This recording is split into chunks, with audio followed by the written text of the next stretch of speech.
grind? Tired out by the dull routine? Want to get away from it all?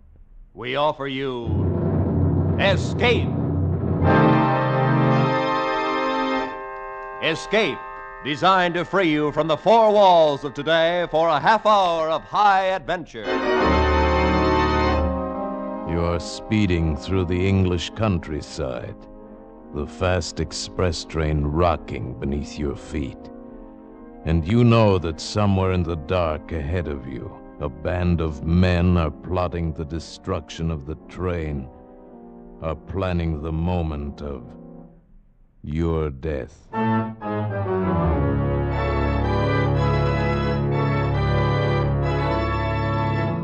Today, we escape to England at the turn of the century and the story of a complete train that vanished from the face of the earth. As Sir Arthur Conan Doyle told it in his fascinating tale, The Lost Special.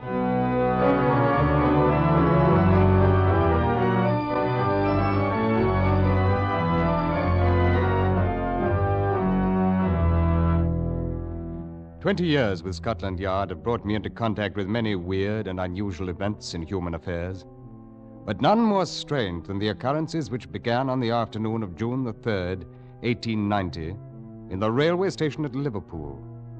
On no case before had I ever felt myself so helpless, groping blindly, as it were, for an unseen adversary, not being certain of the nature of the crime, not even knowing, in fact, if it were a crime. Suffice to say that along a short stretch of railway line in western England, I learned what is truly meant by terror of the unknown.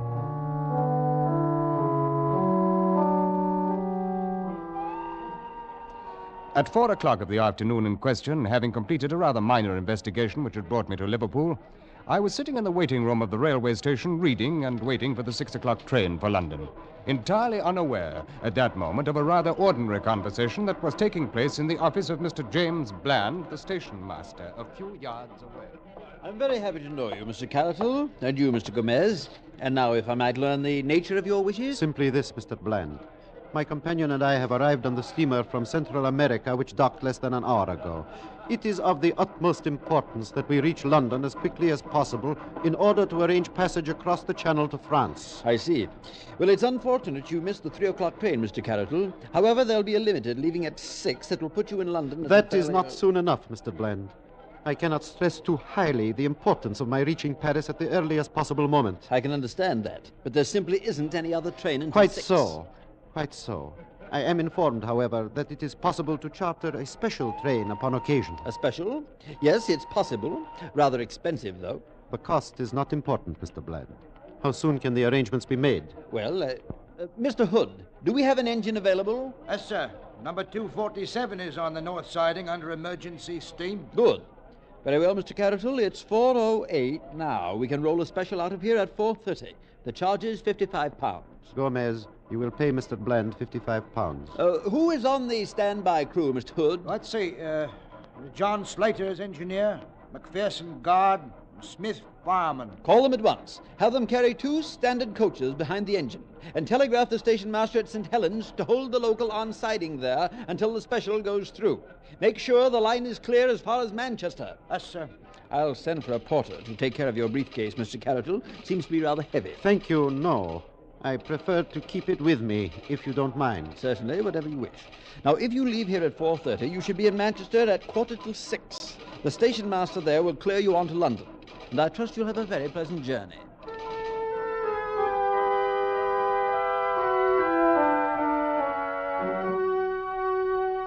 As I say, I was not aware of these events until a while later, and would have placed no significance on them in any case. At 4:31, the special train with its 2 passengers and 3 crew members pulled out of Liverpool station and headed for Manchester. And at 10 minutes to 6, I was summoned to the office of Mr. James Bland, the station master. And so that seems to be it. Very likely I have no real reason at all to be worried, Inspector Collins. But since I saw you below there in the station, I thought it wise to call you in on it. Well, I'm happy to be of any help, Mr. Bland. Yes, as I understand it, your special train is running behind schedule, is that it? Incredibly behind schedule. It's nearly half an hour overdue at Manchester right now. We've wired them to check and report back. Well, it isn't exactly unheard of for a train to run slow, Mr. Bland. It is, unless there's some reason, and I can't think of one in this case. The special had clear track all the way. It passed through St. Helens at 4:52, right on time. They wired us, and then 15 minutes later released the local to follow along behind it into Manchester. Yeah, you mentioned something about Mr. Carroll having a companion, I believe. Huh? Yes, a great hulking brute named Gomez. He didn't utter a word while they were here. Seemed to be a sort of bodyguard. Carroll himself was small and stooped with a swarthy complexion, possibly a Latin American. And you got the impression that he was carrying something rather valuable in his briefcase. Huh? Yes, he wouldn't let it out of his hands. And he seemed to be in great fear of something, though I haven't any idea what it may have been. What about this second chap, Horace Moore? Typically English, about 40 years old, seemed very anxious to reach his sick wife in London. Oh. Here's Manchester on the wire now, Mr. Bland. Good. What do they... Well, just a moment. Well, here's a message. Assumed change in your original plan. Local from St. Helens arrived Manchester. Reports no sign of special train. Oh, but that's impossible. St. Helens reported the special through ahead of the local. Is there a branch line between St. Helens and Manchester, Mr. Bland? No, not even a double track. There's only a single track main line straight through. Sidings, of course, at the local stations for loading purposes. But, Mr. Hood... Yes, sir? Check every local operator from St. Helens on. We've got to get to the bottom of this. I can't understand it, Inspector Collins. A locomotive and 2 coaches can't simply... Well, it's utterly impossible. It can't have just disappeared. In a few moments, the answers began coming in over the wire.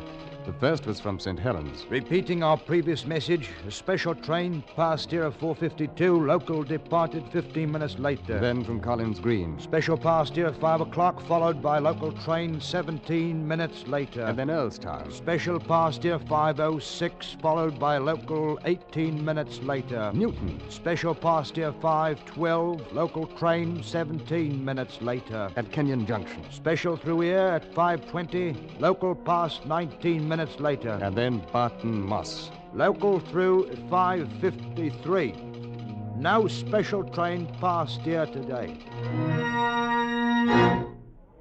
I tell you, it's absolutely unprecedented, Inspector Collins. An entire train and 5 human beings vanishing from an open track between 2 local stations only 8 miles apart. It's impossible. There's the only thing to the contrary being the fact that it has apparently happened. But I can't understand it. Mr. Bland, I think you'd better make arrangements to get us out to Kenyon Junction as quickly as possible.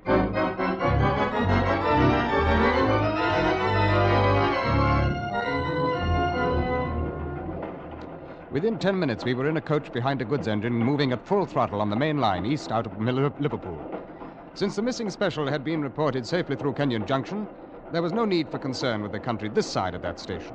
While the coach rattled and banged along the miles, we spent the time poring over a large-scale map of that 8-mile stretch between the junction and Barton Moss. As you can see for yourself on the map, Inspector Collins, it's rather open country through there. Yeah. Low rolling hills mostly, with quite a lot of coal mining and 1 steel mill.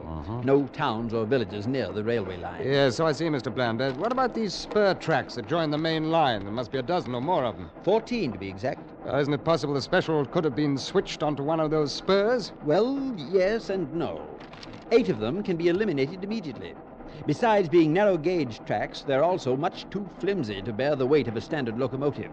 Furthermore, they end at loading bins adjacent to the main line. They're not actually connected to it. I see. Well, that still leaves 6. Are they all standard gauge? Yes, but 3 of those 6 can be eliminated too, since they've been abandoned for years. The mines they were built for are no longer operated. The Red Gauntlet, Despond, and Heartsease collieries. Yes, but abandoned or not, if the tracks are still there, couldn't they be used? No, they could not. When service to the 3 mines was discontinued years ago, the switches, along with several hundred yards of track adjacent to the main line, were removed to prevent accidents. And that settles that. But we still have 3 lines left. Yes, and all in operation. They serve the Big Ben and Perseverance collieries and the Carnstock Ironworks. Good. Then there's the probable area of our investigation. Probable. Inspector, I fail to see anything probable about a train scheduled for Manchester turning up in a dead-end siding. Well, for many years now, Mr. Bland, I've been approaching problems of this sort with a certain theory of logic. Once both the obvious and the impossible are eliminated, and we seem to agree on those, then the solution must lie in the realm of the improbable, no matter how fantastic it may at first seem. I can't believe it. Why wouldn't the train crew report in? What about Mr. Carroll's anxiety to get to London? Why wouldn't Hey, we wait. We're slowing down, aren't we? That's right, sir. We're pulling into Kenyon Junction. Mm-hmm. This is the last station to report seeing the Lost Special. Very well, gentlemen. This is where we start to work.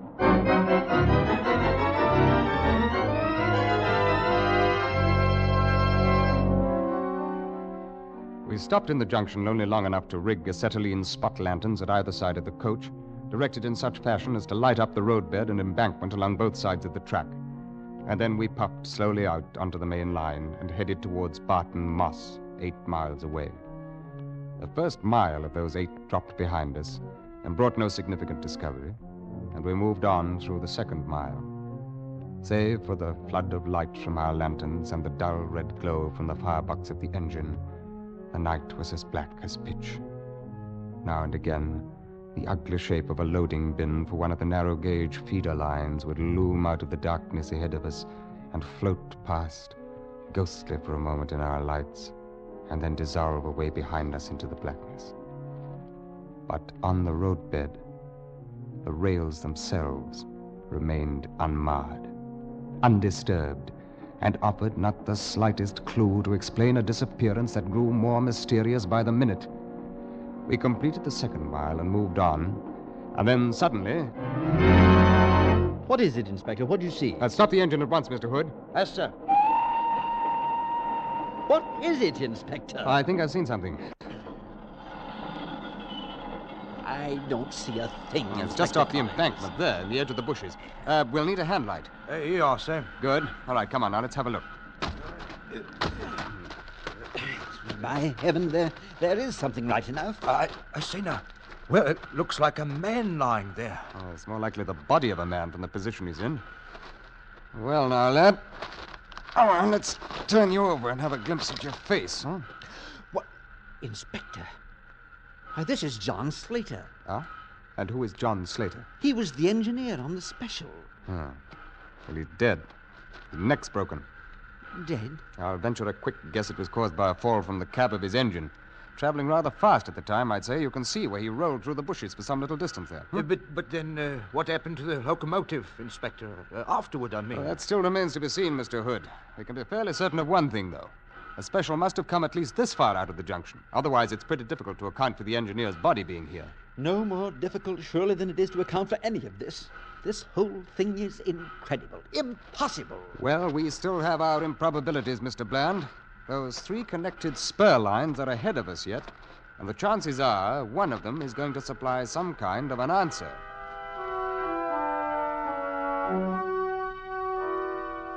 By midnight, I'd completed a thorough check of the 3 lines. The first one, to the Big Ben Colliery, ran 1.5 miles back into the hills and ended against the face of a huge pile of coal. Not large enough, however, to cover a locomotive and 2 coaches. I made certain of that. The line to the Perseverance Colliery was hardly more than 1/2 mile long. It had been blocked all day, and it was still blocked by a string of loaded ore cars, and ended beyond them against the open rock face of a quarry. And the last line, running to the Carnstock Ironworks, was a double track, and had been left open all day. However, a sleepy superintendent informed me that over 200 repairmen had been busy on the roadbed until well after dusk, and it was impossible to imagine a non-scheduled train passing through such a horde of witnesses unnoticed. Oh, shortly after midnight, dog-tired, we walked into Barton Moss Station, still without the slightest explanation of the mystery. I want to send a wire through to Scotland Yard. Scotland Yard? Yes, sir. Yeah. I'm prepared to postpone further investigation Investigation? until daylight. Yes, sir. Sign it, Collins. Can you get that up right away? Right away, sir. Peaceful English countryside and a dead engine driver. You speaking to me, sir? Yeah, no. It is strange, though. Strange, sir? In broad daylight, a 40-ton locomotive with 2 carriages and 4 passengers has vanished from the face of the earth.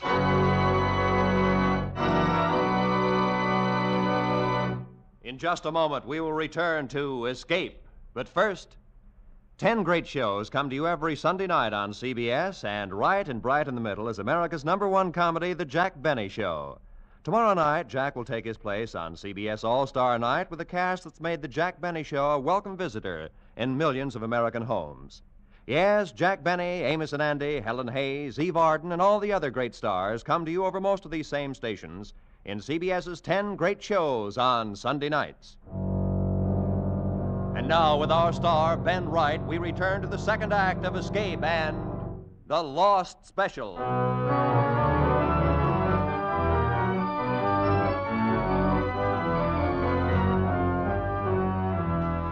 By the next morning, of course, the story was out and the daily papers went to work on it.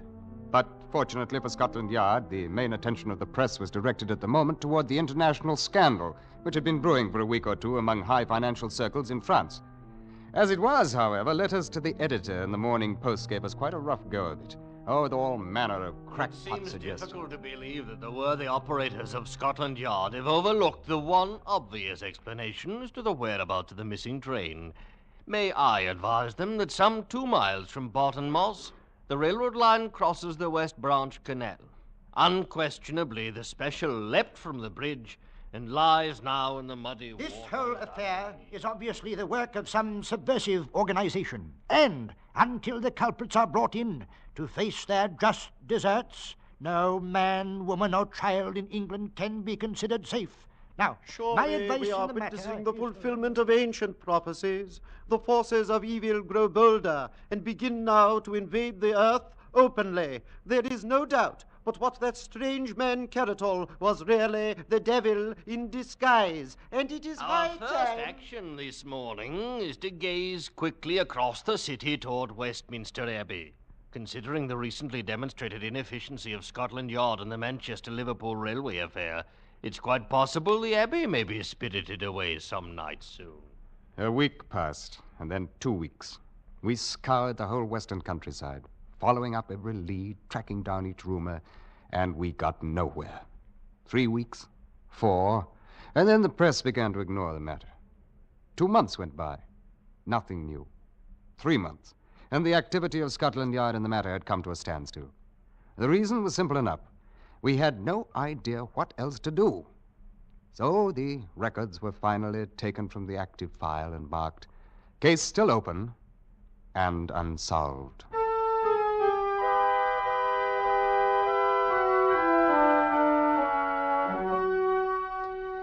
Even though I worked on other assignments, my mind kept turning continually back to the case of the Lost Special. I tried to think of some avenue left untried, some path overlooked, and I could think of nothing. I reviewed all of the improbabilities I'd tested and disproved, and I tried to... Improbabilities. Suddenly, a fallacy in my own logic began to dawn on me. Arbitrarily, I had called certain explanations impossible, and touched them only lightly in my investigation. And yet, what could really be classed as impossible in a case which itself was utterly impossible?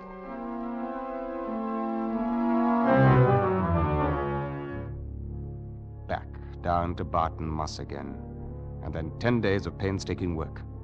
At the end of those 10 days, I was certain that I'd found at least the essentials of the answer, and I was equally certain that I could never prove it. I could see only one bare chance, a desperate chance against long odds. I laid my plan before the chief inspector, and then Scotland Yard went into action. The London Times, 21st November 1890. Rumors are circulating that a man named Dalton, arriving in Liverpool on the steamer Vistula tomorrow, may hold the key to the long-standing Manchester Railway mystery. According to reliable sources, Mr. Dalton possesses recently discovered copies of the documents which were carried in the briefcase of the ill-fated Mr. Carrotol. It is further stated that Scotland Yard is arranging to meet Mr. Dalton at the Liverpool pier and rush him forthwith to London. The next afternoon, accompanied by Mr. Dalton, I walked into the office of Mr. James Bland, station master at Liverpool, and chartered a special train for London. We shall have the train ready for you to leave in 10 minutes, Inspector Collins. Good. I'm most anxious to get Mr. Dalton and his briefcase to London as quickly as possible. Yes, I saw the squib in yesterday's paper, and I was afraid then you'd be wanting a special train arranged. I'm still worried about it, as a matter of fact. Oh, I hardly think there's any need to be. You've run a good many specials up to Manchester since that affair 6 months ago, and you've never lost another one, now have you? No, but I'll confess I've shaken in my boots every time I've watched one of them pull out of here. I say now, you're going to have me jumping at my own shadow. Oh, don't worry, Mr. Dalton. I'll have you in London before you know it, and none the worse for the trip. Nevertheless, Inspector, you'll have to admit the situation today is very much like the one 6 months ago. Oh, yes, in some ways. The mysterious stranger arriving by steamer from South America and in urgent haste to reach London. The carefully watched briefcase, which, according to rumor, contains the very same sort of material Mr. Carroll was carrying. But there is one difference. Mr. Dalton is being accompanied by an agent from Scotland Yard. Yes, but Mr. Carroll also had a guard, that chap Gomez. And both of them disappeared. Oh, come now. Surely you don't think that anything so fantastic could possibly... Oh, no, he's right, Mr. Dalton. It did happen once, and a number of the elements are similar. Well, Mr. Bland, I'll wire you as soon as we reach Manchester. Hardly necessary, Inspector. I think I shall go along with you. Well, good. But if you're looking forward to excitement, I can't promise it. No, it will probably be a very ordinary trip. But if I stayed here, I'd be a nervous wreck by the time you reached Manchester. Well, then come along by all means. Mr. Dalton and I will enjoy your company. Your train is just pulled up the platform, gentlemen. Good. Well, gentlemen, we can't keep the fates waiting, huh? Let's get aboard.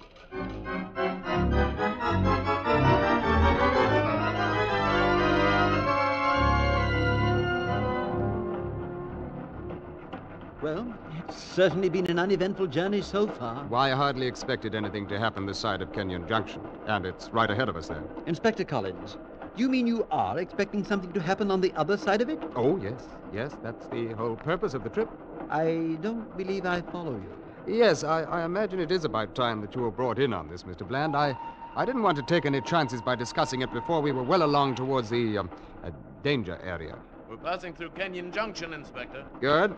Mr. Dalton there is a Scotland Yard agent, by the way, Mr. Bland. Oh? And all he's carrying in that mysterious briefcase is half a dozen ham sandwiches. I think I should welcome some sort of explanation, Inspector Collins. Yes, did you ever hear of the old trick an archer uses when he loses an arrow? He shoots another in the same general direction, follows it, and sometimes he finds both of them. Well, this train and all of us aboard it constitute the second arrow, Mr. Bland. Do you mean you're expecting this train to vanish like the other? Why, you're deliberately risking our lives. Oh, the risk is not quite so great as you may imagine. But what makes you believe the attempt will be repeated? I've created as nearly as possible the same set of conditions that led to the first disappearance. If I'm right about the motivation, the parties concerned can hardly afford not to repeat. What motivation? I fail to see one. Well, it requires a bit of assuming, Mr. Bland, but the assumptions seem to fit the facts as well as the method used. Let's take some of those facts. Mr. Carrotol was in a frantic hurry to reach Paris. His briefcase apparently contained something of great value. He was afraid an attempt would be made to prevent his reaching Paris. Yes. In Paris at that time, a huge financial scandal was brewing, which later came to nothing because of lack of evidence. The scandal involved illegal land operations in Central America. And Mr. Carrotol had just arrived from Central America with his briefcase. Even so. Yeah, and finally, it must require a good deal of money to bring about the disappearance of a locomotive and coaches, whereas ordinary criminals rarely have a good deal of money. Now, do you follow me? Yes. Yes, of course. If all that's true, then the idea was to eliminate Carrotol completely, along with his evidence. And that's exactly what was done. Inspector, we just passed the spot where John Slater's body was found. Well, then heads up, Mr. Dalton. It's only a few hundred yards now. Tell me this, Inspector. Have you also discovered how the thing was done? Oh, yes. But I'm in the unfortunate position of not being able to prove it. And what do you think it's going to prove if the same thing happens to us? Oh, that. Well, I forgot to mention that there are 20 agents of Scotland Yard concealed in the coach behind us. They're specially selected, armed with rifles, and are there for the express purpose of making sure the same thing does not happen to us. We're slowing down, Inspector Collins. Well, I think this is it. Slowing down? Why? We're leaving the main line. But we can't leave the main line. There's no siding here. Oh, yes, there is. There's the spur track to the Heartsease Colliery. But it's abandoned. There's no connection to the main line. The rails were taken away years ago. Ordinarily, you would be right, Mr. Bland, but at the moment there's an excellent switch installed at the main line, and also a very serviceable set of rails connecting it with the old track. We're traveling over them now, as a matter of fact. You see anything, Mr. Dalton? Not yet, sir. The train is being manned, incidentally, by Scotland Yard agents. I took the liberty of holding the regular crew in the coach behind us until we could find out which of them has been bought off, and which scheduled to end up like John Slater. But I must confess, Inspector, look. Men are coming out of the bushes behind us. They're already starting to pull up the rails. You see, Mr. Bland, in 15 minutes you'll be right again. There'll be no connection between the Heartsease siding and the main line. Yes.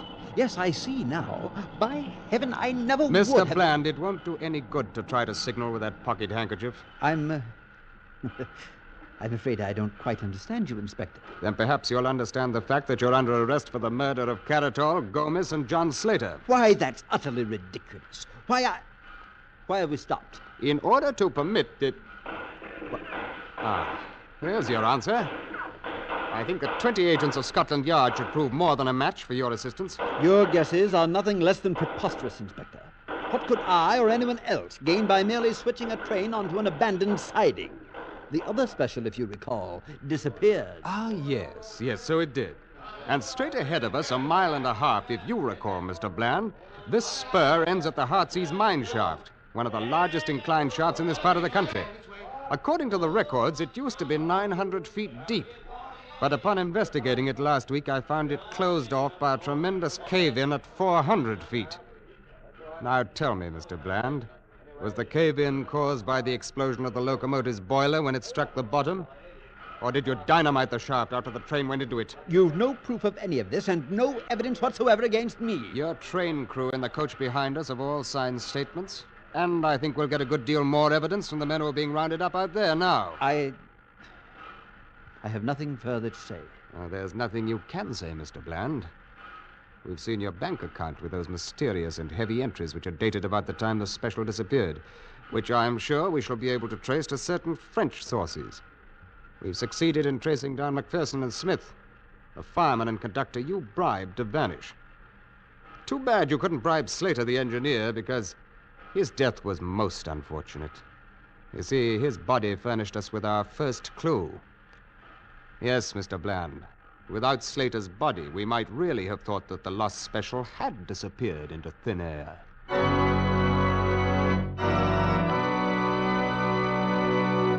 Escape is produced and directed by Norman MacDonald. Today we have presented The Lost Special by Conan Doyle, adapted for radio by Les Crutchfield, with editorial supervision by John Dunkel. Starred as Inspector Collins was Ben Wright, and the featured players were Parley Bear, John Daner, Edgar Barrier, Larry Dobkin, and Paul Frees. The special music was arranged and played by Ivan Ditmars. Next week... You're aboard the Orient Express, rushing through the European night, bound for Constantinople. And in your compartment with you, a gun pointed at your head, a small, mysterious foreigner is about to take your life.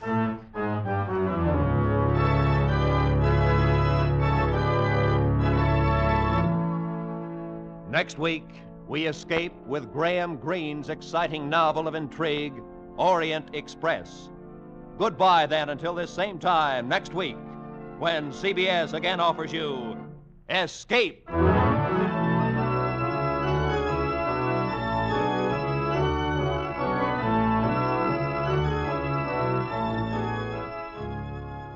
For more adventures, seek it out with two top CBS shows tonight.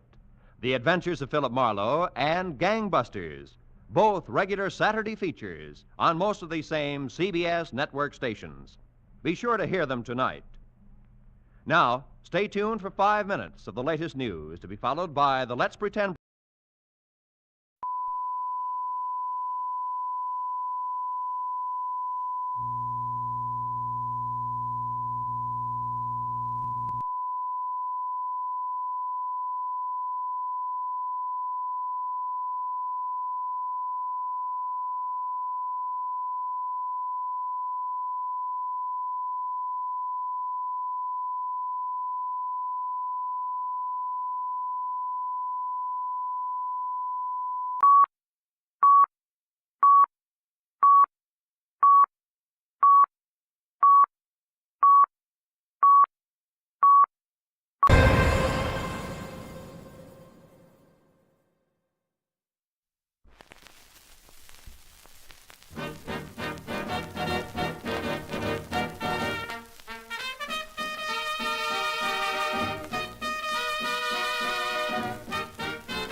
Tired of the everyday routine? Ever dream of a life of romantic adventure? You want to get away from it all? We offer you Escape, starring John Lund. Escape, designed to free you from the four walls of today for a half hour of high adventure.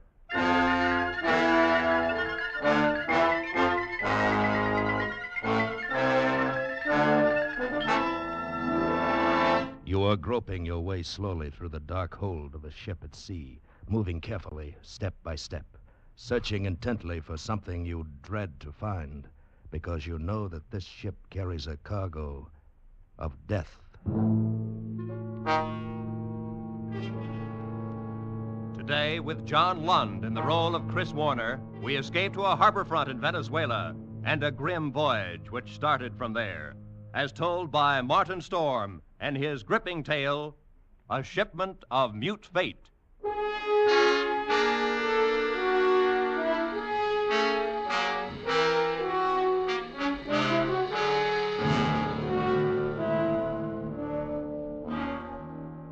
I stopped on the wharf at La Guaira and looked up the gangplank toward the liner Shanghai, standing there quietly at her moorings.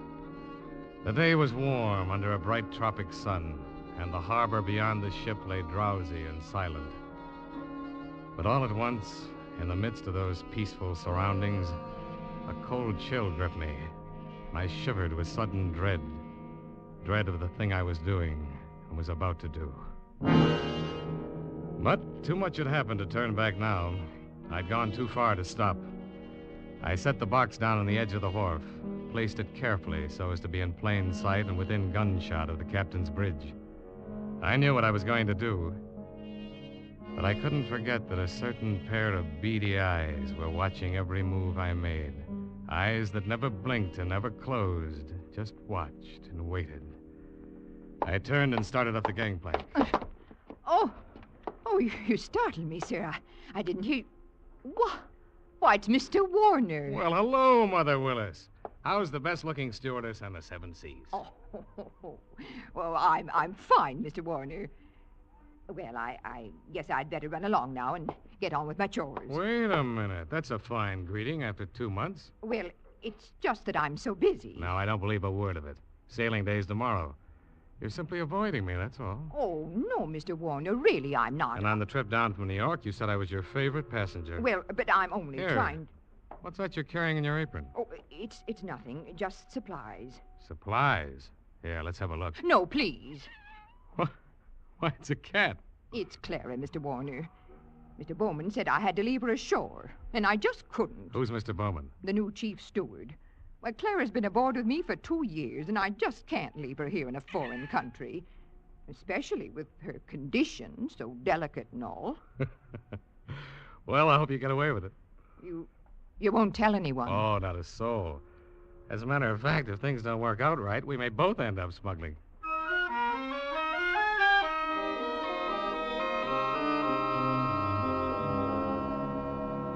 Happy to have had you aboard on the trip down 2 months ago, Christopher, and I'm happy to have you along with us on the run back to New York. Oh, thanks, Captain Wood. There is one thing, though. What's that? I'm having a little trouble with the customs men here. I wondered if you... I can't do it, Christopher. I cabled your father just this morning. Told him I would have done it for you if I possibly could. He sent a request from New York, you know. Yes, I thought he would. I wired him from upriver last week. Well, I hated to refuse, but that's absolutely out of the question. Captain Wood, I'm afraid I don't follow you. My responsibility to the passengers, son. We'll have women and children aboard, and on a liner, the safety of the passengers comes ahead of anything else. But with proper precautions... Something might happen. What? I don't know what, but something might. You've carried worse things. There isn't anything worse. Any skipper afloat will bear me out. No, Christopher, I simply can't take the chance. That's final.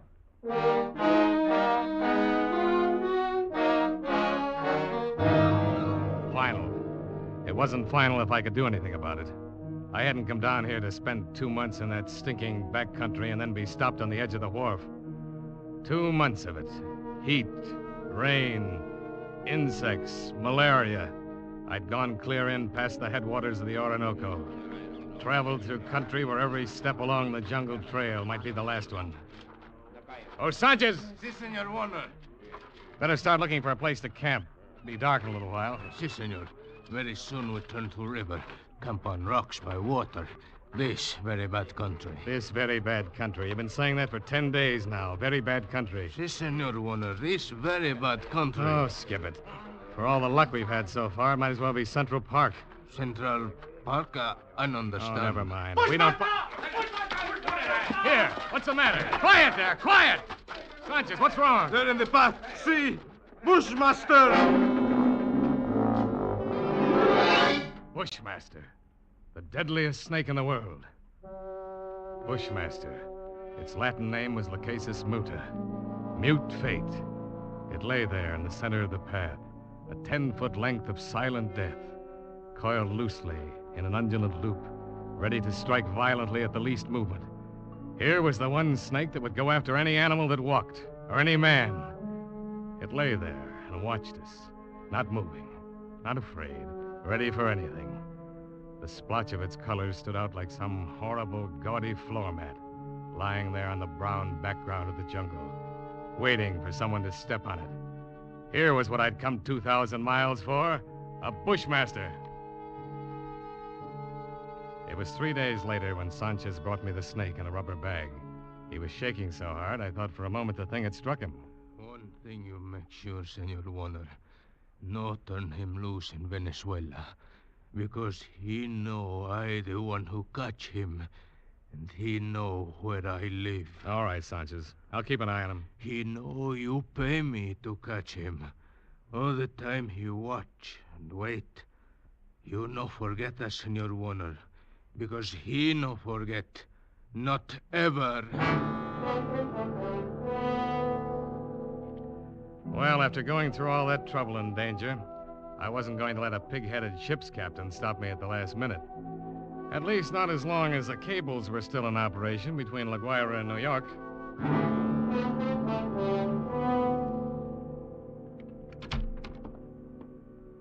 Morning, Captain Wood. Boy at the hotel said you wanted to see me. That's right, Christopher. Do. Sit down. Thank you. Seems you weren't willing to let matters stand the way we left them yesterday. Sorry to go over your head, Captain Wood, but I had to. The museum sent me all the way down here for that snake, and I'm not going to be stopped by red tape. Why, this will be the only live bushmaster ever brought to the United States. If I had my way, Christopher. But orders are orders. I got a cable from the head office this morning. All right, now, suppose we talk about precautions. Well, I'll handle it any way you say. It's got to have a stronger box. That crate's too flimsy. Oh, it's stronger than it looks. That wire screen on top would hold a wildcat. Hmm. But anyway, I bought a heavy sea chest this morning. We'll put the crate inside it. It sounds all right. You got a lock on it? Heavy padlock. Hmm.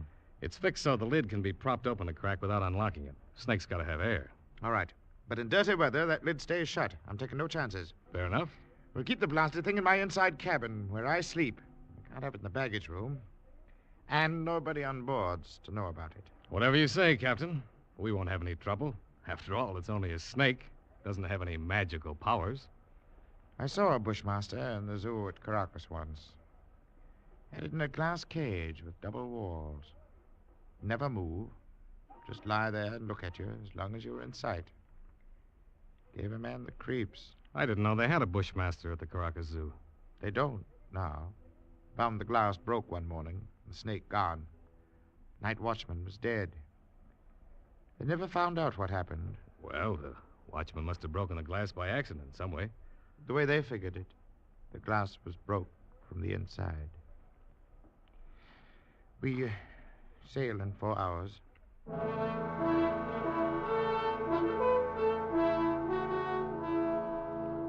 Into the Caribbean, with perfect weather and a sea as smooth as an inland lake.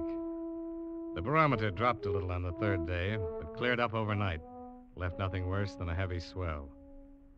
But in spite of the calm seas and pleasant weather, I found myself feeling more and more often an ominous foreboding. I was developing an almost unnatural fear of that snake. I stayed clear of the passengers pretty much. Got the habit of dropping into Captain Wood's quarters several times a day. He kept the heavy box underneath his berth. I'd approach it quietly and shine my flashlight through the open crack. Never once could I catch that 12-foot devil asleep or even excited. He'd be lying there, half coiled, his head raised a little, staring out of those beady black eyes, waiting. He'd still be like that when I turn away to leave. Maybe that's what bothered me. That horrible and constant, watchful waiting. What in the name of heaven was he waiting for? Well, hello there, Mr. Warner. Oh, how are you, Mother Willis? My, but you and the captain spend an awful lot of time around this cabin. I'm beginning to think the two of you must have some guilty secret. Oh, no, nothing like that, Mother Willis. I don't know about Captain Wood, but I certainly don't have any guilty secret.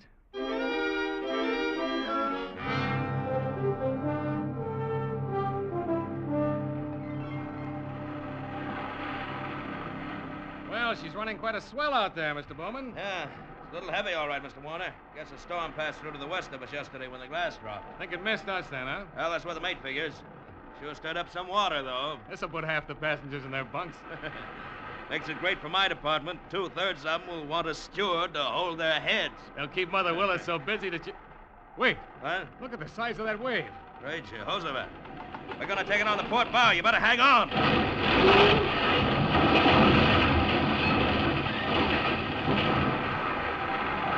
Oh, that was a freak if there ever was one.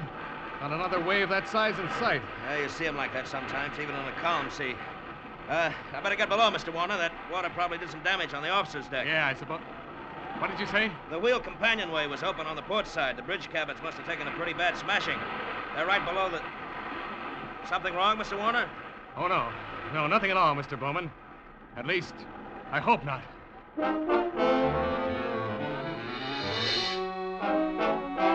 I didn't stop to find Captain Wood. Of course, I knew it was only 1 chance in 1,000, but the chances against that freak wave were 1 in 1,000, too.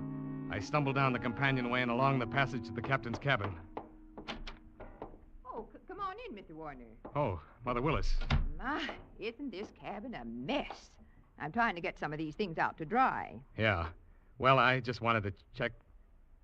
Where's that box that was under the captain's bunk? Oh, that? Oh, I just threw it out on the deck. What? With the desk over there slid into it. It was all smashed. But the small box inside of it.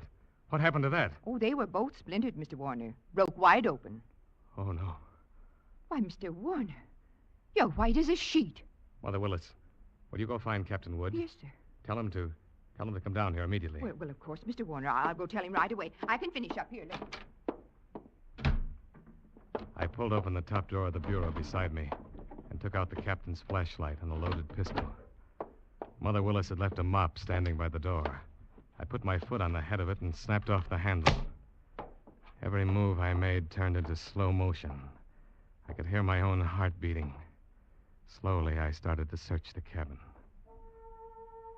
Sodden heaps of clothing were scattered around on the wet black floor. I punched at them one at a time, holding the gun cocked, the flashlight pointing along the stick. Nothing. I worked around the room, throwing the light into the dark corners, back of the desk, under the bunk. Wherever I turned, I could feel those cold, unblinking eyes at my back, watching and waiting. Still nothing. Using the stick, I pushed open the closet door, threw the light inside. Carefully, I poked at the boxes and junk on the floor. The snake was not in the closet. Inch by inch, I covered the entire cabin. And only then the horrible realization began to dawn on me. Captain Wood. Mother Willis just told me. Well, Christopher. So it's happened. That's right. It's happened. I see you found the gun. That's good. We better start by searching the cabin here. Captain Wood, I just finished searching it. Oh. Women, kids. That thing loose on board. 1,000 places for it to hide. Heaven help us, Christopher.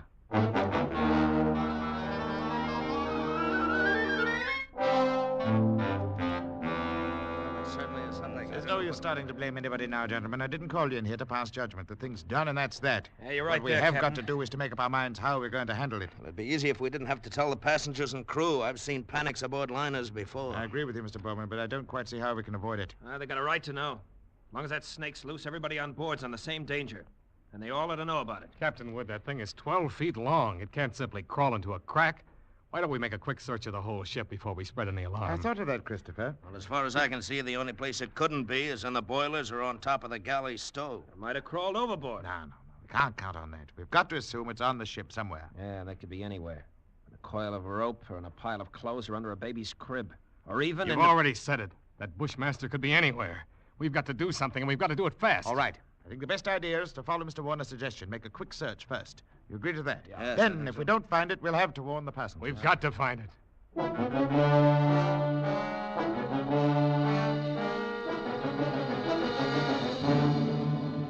Alone in the dim baggage room, I went through the same movements as I had earlier in the captain's cabin. Gun in one hand, flashlight in the other, poking into every dark corner behind every trunk and box. Since the baggage room was empty, I could keep the gun cocked and ready. The rest of those poor devils were having to do the same thing barehanded. All over the ship, the search went on.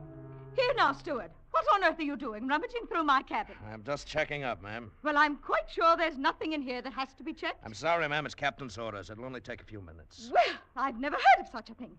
A passenger simply doesn't have any privacy at all. I've traveled on a lot of different lines, but I've certainly never heard of anything.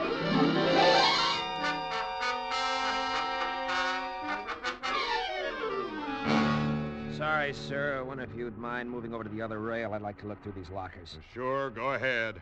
What's the matter? You lost something? No, nothing like that. No, just looking things over. Well, there's nothing in there but life preservers. Yeah, that's right. You must be getting ready to sink the boat, huh? You got to collect the insurance on it, is that it? You're going to send us all to the bottom, I know.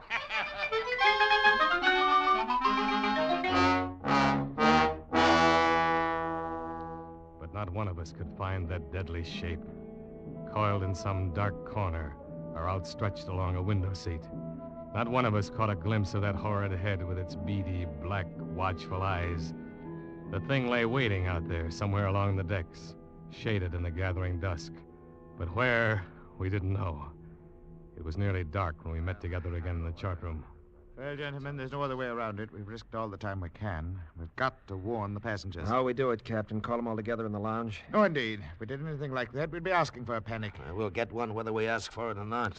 Pick a few men and go through the cabin decks. Tell them individually, inside their cabins. Watch for any that act like they might cause trouble, and we keep an eye on them. Handle the crew the same way. As soon as you're finished, arm all the deck officers and start searching again. Our only chance of preventing a riot is to find that damnable snake.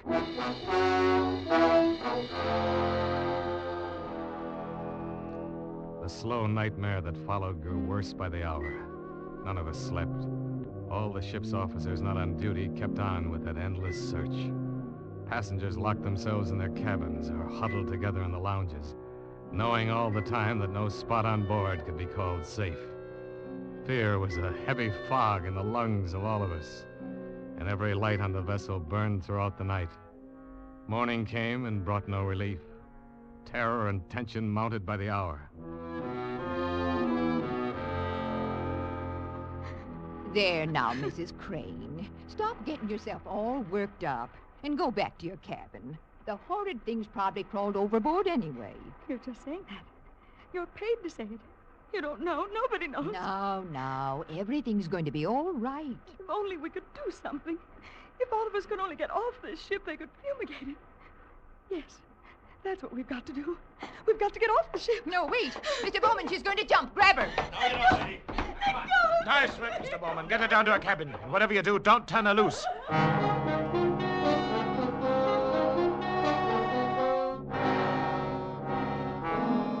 You never know when it might strike you. You can't put on a coat or move a chair without risking your life, and something's got to be done. It might be right here in this lounge. All right, mister. All right, you better quiet down and take it easy. Take it easy, eh? You're a great officer.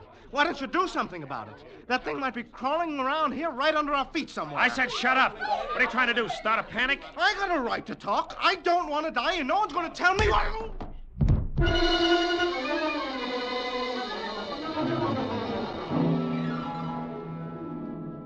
The second night passed, and morning came around again. A gray and rainy day that dragged past, and then night came down. Third night of the terror. Again, every light burned, and the whole ship seized in the throes of incipient panic. Faced by a horror they'd never met on the sea before, crew and officers alike were on the verge of revolt. Passengers sat huddled in a trance-like stupor, ready to scream at the slightest unknown sound. At 7 bells, I made my way forward to the chart room. Found Captain Wood bent over a desk. Oh, hello, Christopher. Come on in, sit down. It's got to be somewhere, Captain Wood. It's got to be. I don't know. You could search this ship for 6 months and never touch all the places aboard. If we can only hold out for 2 more days, we'll be in. What's your home office say? Here's the latest wireless from him. Keep quiet and keep coming. What else can we do? A cigarette, Chris? Oh, thanks. How is it on the decks? Pretty bad. Anything could happen. Yeah. That's why I took the guns away from the men. One pistol shot, we'd have a riot on our hands. The whole thing's my fault, Captain Wood. That's what I can't forget. Now, take it easy, lad. There was only some way I could pay for it myself, alone. No. I know how you feel, but it's no more your fault than mine or the man who asked you to bring that snake back alive. Nobody planned this. You'd better try to get a little sleep, I think. Sleep? Mr. Bowman made some coffee down in the steward's galley a while ago. Better go on down and get yourself a cup and then rest for a couple of hours. Rest? I can't rest. Christopher, it's not going to help anything if you stumble through a hatch half asleep and break your neck, now is it? Go on, get some coffee. Okay. One way or another, we've got to hold out for 2 more days.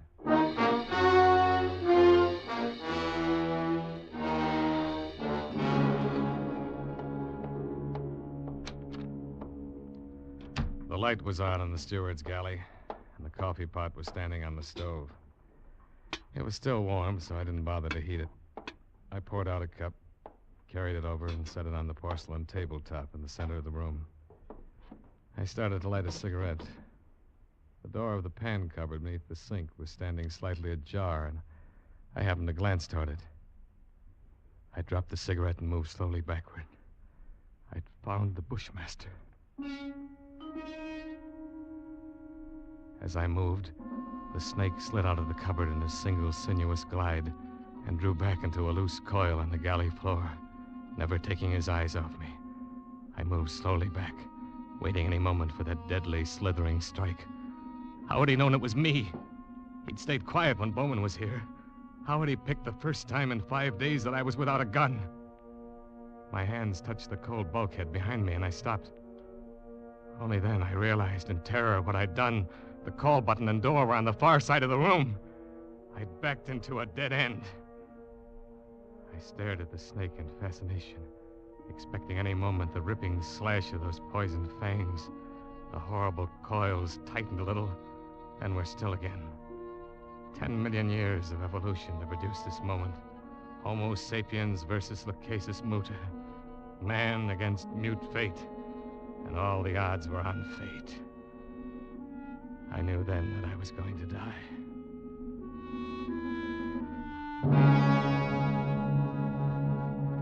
I could feel the sweat run down between the painted wall and the palms of my hands pressing against it. My skin crawled and twitched. The pit of my stomach was cold as ice. There was no sound but the rush of blood in my ears. The snake shifted again, drawing into a tighter coil. Always tighter. Why didn't the devil get it over with? And for just an instant, his head veered away. Something moved over by the stove.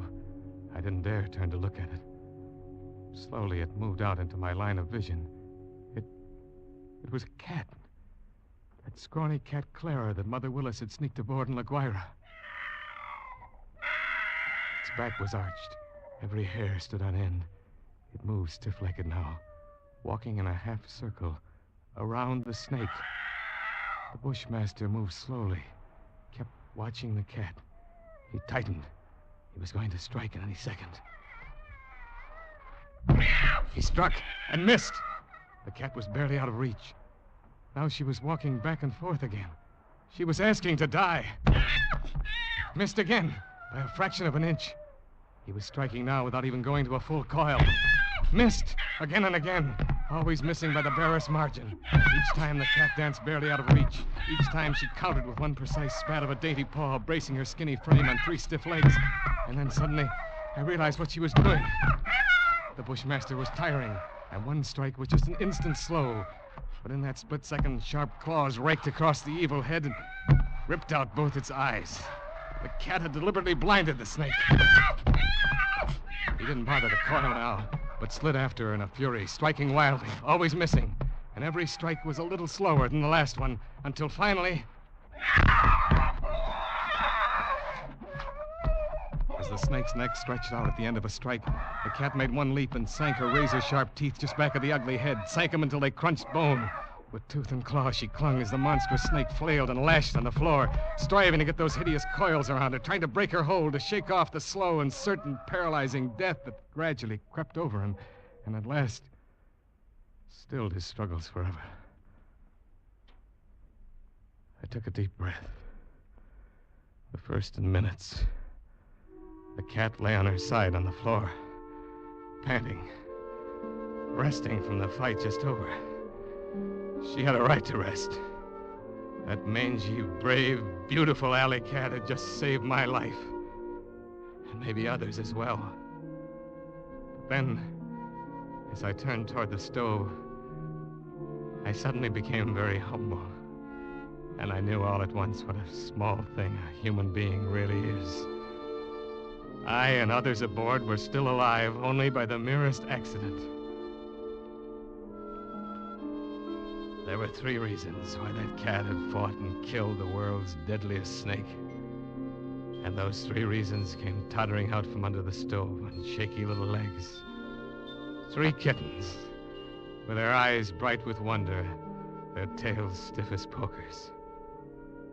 Up on the decks, hundreds of passengers were waiting for the news that the days and nights of terror were ended.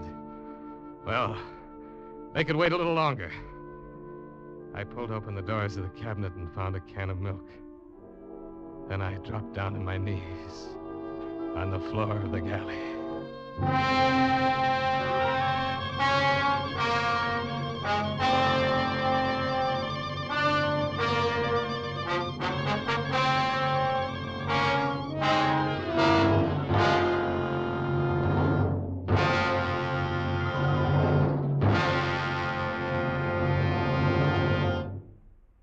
Escape, produced and directed by Norman MacDonald, has brought you John Lund in A Shipment of Mute Fate by Martin Storm, specially adapted for radio by Les Crutchfield. Featured in the cast were Barry Kroger as Captain Wood and Lois Corbett as Mother Willis, with David Ellis, Don Diamond, and Vivi Janis. Special sound effects by Earl Keane and Gus Bays. The musical score was conducted by Leith Stevens.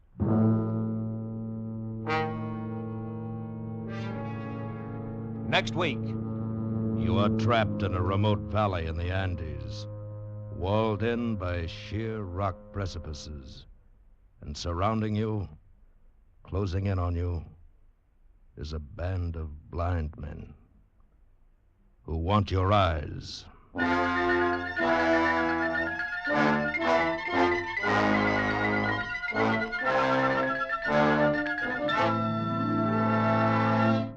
Next week, Escape with H.G. Wells' great story, The Country of the Blind, when our star will be that fine actor, Edmund O'Brien.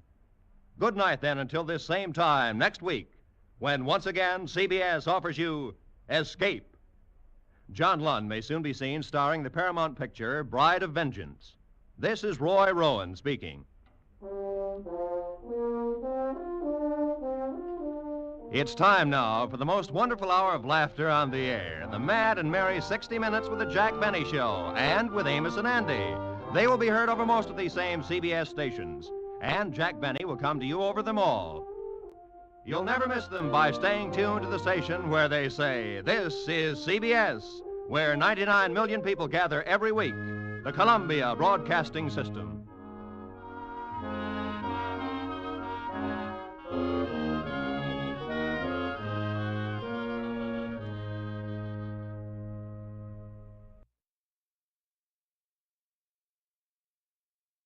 Tired of the everyday routine? Ever dream of a life of romantic adventure? Want to get away from it all? We offer you Escape. Escape, transcribed to free you from the four walls of today for a half hour of high adventure. You are searching frantically through the dark, empty rooms of an apartment, panic gripping your heart, terror at your heels. For the girl you love, who was with you a moment before, has disappeared, vanished, as if into thin air.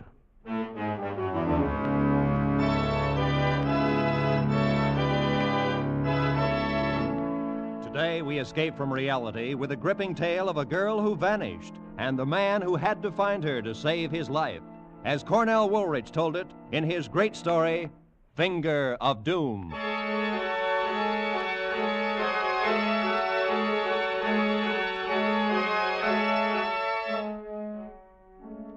Nothing unusual ever happens to you, huh? In your comfortable American city, nothing ever could it? Let me tell you something. Right on the common, everyday streets of a big city, I had the strangest, most fantastic adventure anyone could dream up. And I've had my fill of adventure for the rest of my life.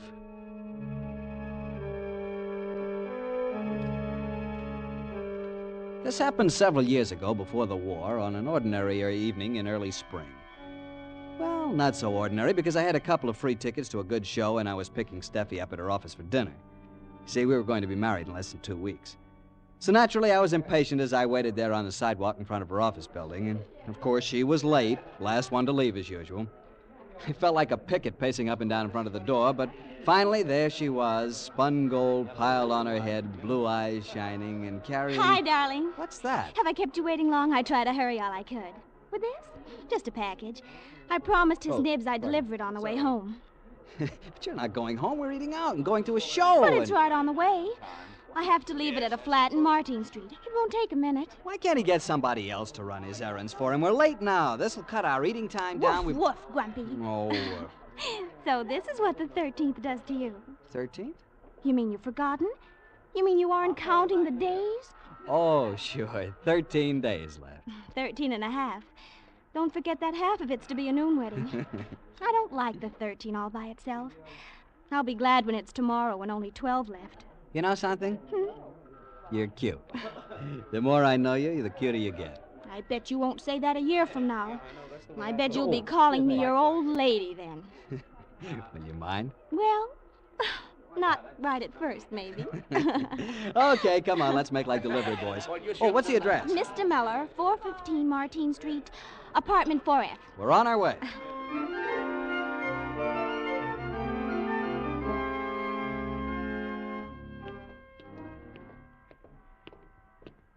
Sure is a frowsy neighborhood. Everybody can't be rich, you know. 411, 413. Oh, there it is. Yeah. Some clients your boss must have. I'll be glad when you aren't working for him anymore. Oh, did you give him your notice? Yesterday. He gave me the funniest look. Good thing he doesn't know you. He'd eat you alive. Hey, wait. Huh? Here it is. Oh, I was sailing right by. See how you affect me? Mm-hmm. Okay, give it to the hall man or the janitor or somebody, and let's get going. Oh, no, I've got to take it up personally and get a receipt. Besides, there doesn't seem to be anybody here. Oh, it's one of those push-button doors. What did I say the name was again? Muller or something, wasn't it? What would I do without you? 4A, 4B, 4C. Oh, here it is, 4F. Oh, no wonder I couldn't find it. The name card's fallen out. Oh, this must be the button. You wait down here for me. I won't be a minute. A minute's too long. Well, this'll hold you until I get back. Oh, the door. Only a minute now. Bye. Bye.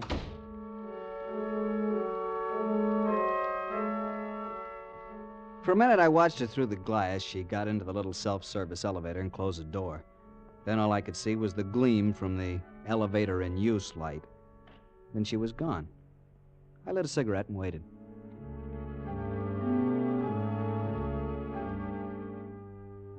How long does it take to smoke a cigarette? 5 minutes? 10? Anyway, I finished it. Nothing happened. I stood around fidgeting, shifting from one foot to the other, and from one shoulder leaning against the wall to the other. A woman came by with a squalling kid, gave me a haughty look, and went on in. I tried to figure out what could be taking so long. Maybe they didn't have a pencil to sign the receipt. Maybe they had to find one. I lit another cigarette, took a couple of puffs, but now my patience was gone. What is this? I rattled the door first, and then I pushed the button for apartment 4F. I still didn't plan to go up. I just wanted to let her know that I was still alive. But I got no answering buzz. I kept ringing it, holding my thumb down till it was white. Still no answer. Suddenly, I wasn't angry anymore. Suddenly, I was scared. I did the instinctive thing. I ran out into the street again and looked up at the face of the building, searching the windows, but of course there was nothing to see. And that move cost me a chance to get in. While I was out on the sidewalk, a seedy-looking character came out of the door, letting it click shut before I could get back in.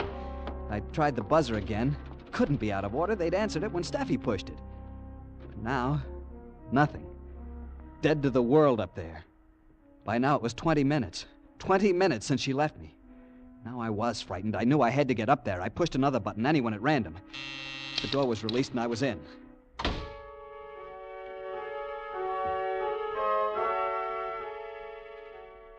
Four F was at the back of the building. I stood out in the dark hallway and listened. There wasn't a sound.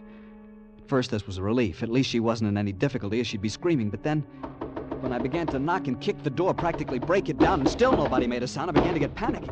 Heads poked out of doors all along the hall. Hey, cut out the racket! Where will I find the janitor? Down in the basement, I suppose. I raced down to the basement, found the janitor eating his supper. I barged right in. You looking for something? Come up with me, quick. Will you bring your pass key? I want to open one of the flats. What's the matter? What's wrong? I don't like the looks of it. My girl took a package up. I've been waiting for her for over 20 minutes, and she never came down again. Now they won't answer the bell. Come on, please, hurry. Oh, which apartment is it? On the 4th floor. Come on, I'll show you. What number? 4F, but... Wait a minute. Couldn't be 4F, not that one. Why not? Because there's nobody living there. Why, that apartment's been vacant for 6 months.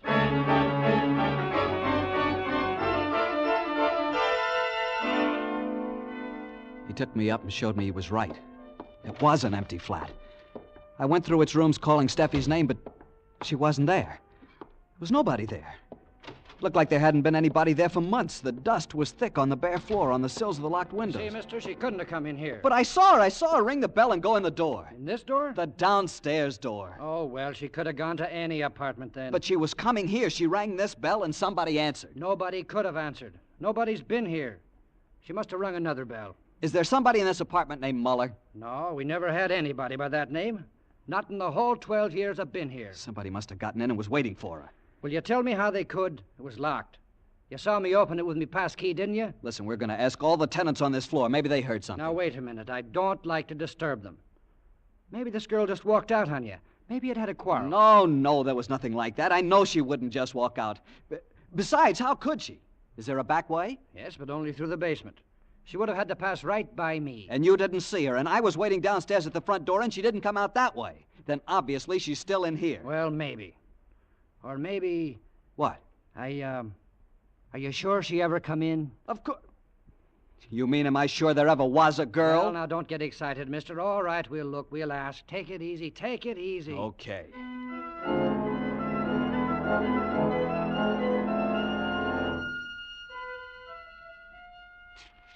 Hear anything in 4F? How could I? The place is empty. I know, but didn't you hear something? Anything? No.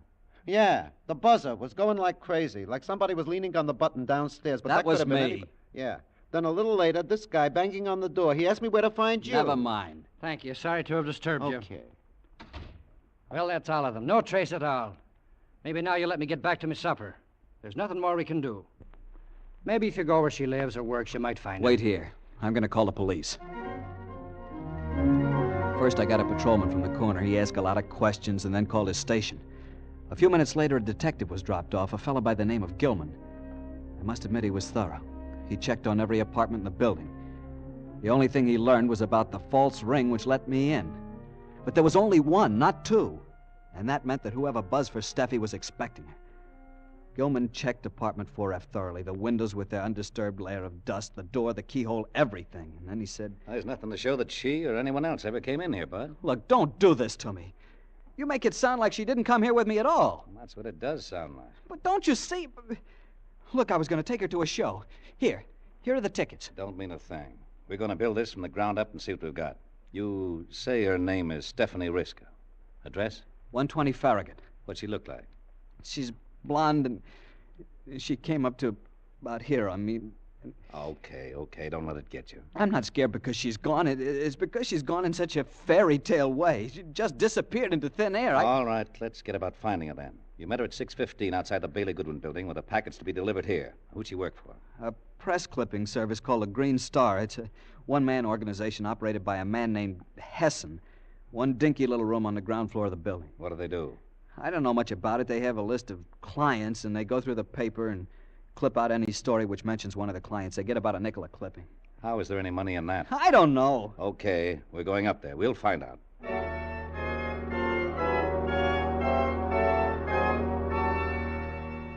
The night watchman led us into the office after Gilman showed him his badge. It was a tiny room with only a desk, a telephone, and another table and a filing cabinet.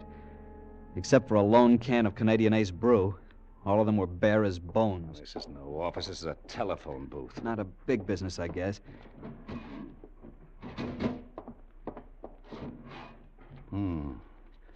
This is their list of clients. They can't be making very much money at those prices. Steffi got paid every week. There's nobody named Muller in the file. What do you think? I don't see anything here to indicate he even has a secretary. You could ask the night watchman. I already have. He's never seen her. Well, but that doesn't mean anything. He works at night and she works in the daytime. Okay, I only said he's never seen her. Doesn't know anything about her. Hessen, her boss. You can ask him. We're going there next, and I guess you'll have a chance. Wait a minute. Here's something. What? What kind of gum does your girl chew? She doesn't. Likes Lifesavers, hates gum. Well, whoever sits at this table chews gum. Lots of it. It's all over the bottom. Tutti frutti. Oh, that doesn't mean anything. Maybe somebody came in, put it there. Maybe it's old. Maybe Hessen. Okay, let's go. We'll see what he has to say.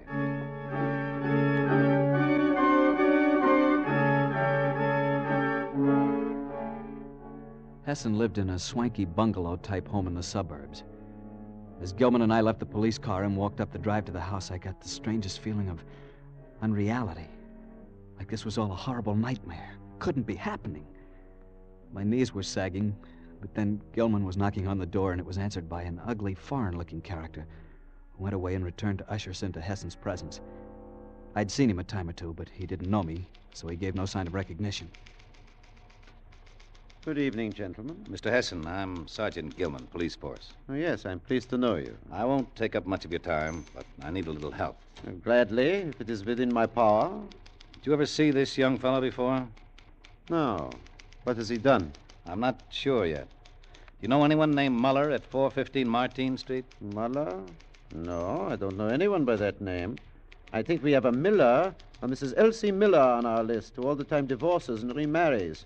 Will that do? She owes us $29. Then you didn't send a package over to Muller, apartment 4F, 415 Martine Street at 6:15 this evening? No. Why, you... Hold it. You keep quiet. I'm sure I didn't, Sergeant. But wait, it's easy enough to confirm it. Oh, Miss Riska. Yes? Stephanie, will you please come in a moment? What? Steady. My assistant happens to be right here at the house tonight. I had some dictation to give her, and she's transcribing it. We usually mail out clippings. Only when there's some urgent request do I send them by personal messenger. Yes, sir? Suddenly the room was spinning in front of my eyes. I was looking at it, trying to see it, but lights kept streaking across the room like comets. And their voices came to me through a thick fog. Stephanie, did we send a package to 415 Martine Street this evening to a Mr. Muller? No, sir. Not that I know of. I see. And tell me, did you ever see this young man before? Do you know him? Why, no, I don't believe I do. Wait, this isn't Stephanie. He's calling somebody else by her name. This isn't Stephanie. I tell you that... My dear sir, this is the only young lady I have working for me.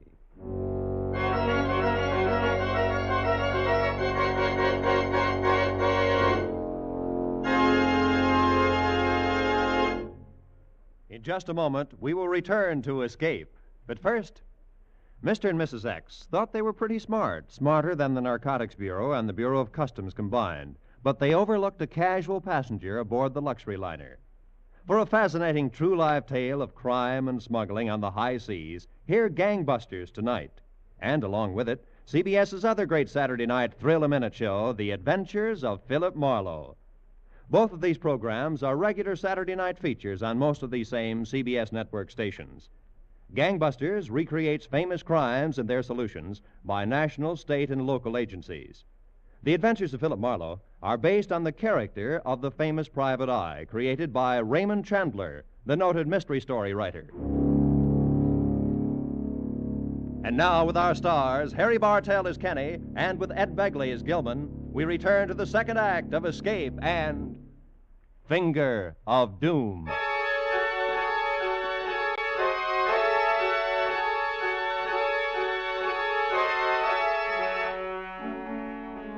Hessen stood there and blandly said it.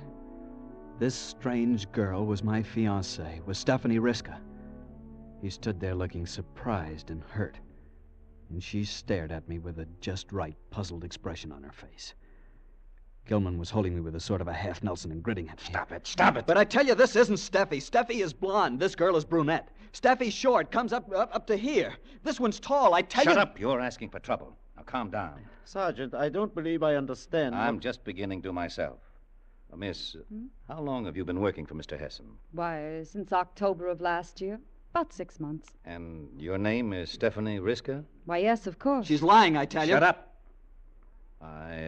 I don't mean to doubt your word, miss, but just for the record, I suppose you could show me some proof of your identity? Why, yes, right here in my bag. My driver's license. Oh, wait, the bag has initials. Oh, yeah, S.R. Of course, S.R. And the driver's license. Steffi doesn't drive. She has no car. But I do. It isn't a very good one, Anything else? Well, this letter, addressed to me. Address 120 Farragut. May I look? Why, yes, of course. Uh-huh. It's genuine, all right. Here you are, and... I don't know what else I have here, but... Oh. I'll get it. Here you are. Oh, thank you. I see you carry chewing gum in your purse. Why, yes. Tutti frutti. Not many people like that flavor. Oh, I never chew any other. Well, thanks. Sorry to have bothered you both. Come on, chum. I hope we've been able to help, Sergeant. A lot, thanks. Good night. Good night, Sergeant.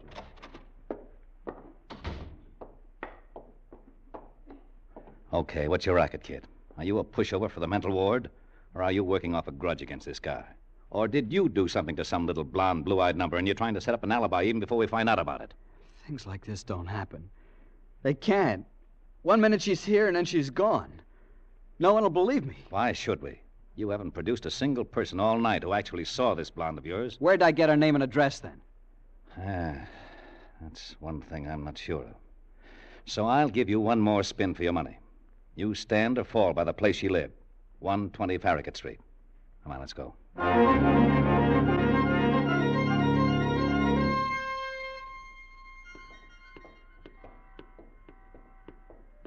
Okay, this is it. Come on. What is it, a rooming house? Yeah. She lived alone, just a room. She only came here from Harrisburg 6 months ago. But the landlady... Now, what's the matter? I just remembered. Hessen recommended this place to her. Now, look. You want to go in or you want to go to headquarters? The tougher you get with me, the tougher I'll be on you. Listen, you gotta listen. I was only up there once, but I remember it. Sticking in the mirror of the dresser is a litho of the Holy Mother. On the radiator's a rag doll I won for her at Coney Island and a Hickok wallet I gave her last Christmas. And on a shelf against the wall is a gas ring, and from the light fixture to the gas jet is a string where she hangs stockings to dry. Will you remember those things? The bedspread's green, and there's a green and yellow upholstered chair. Don't you see? I couldn't make these things up. She must be real. You almost convinced me. Come on.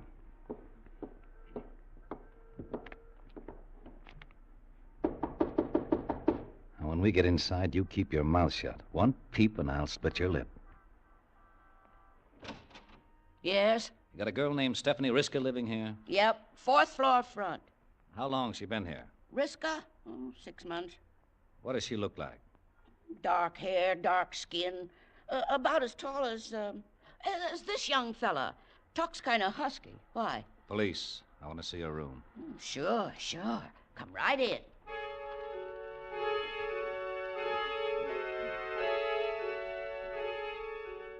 Gilman practically had to support me all the way up. My knees just weren't functioning. But that was nothing to the shock I got when the landlady opened Steffi's door. The room was all different. Not one thing was the same as I had told Gilman.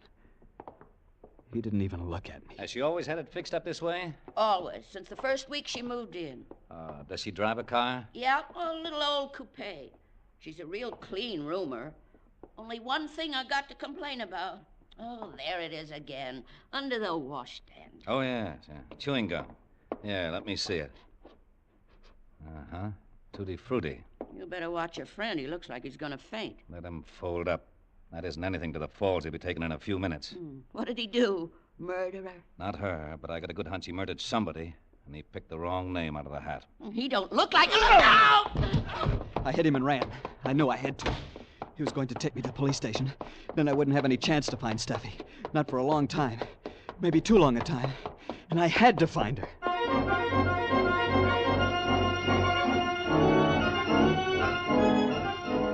I went back to the Martine Street flat. It was the only place to go. Back to where she disappeared. Start from there.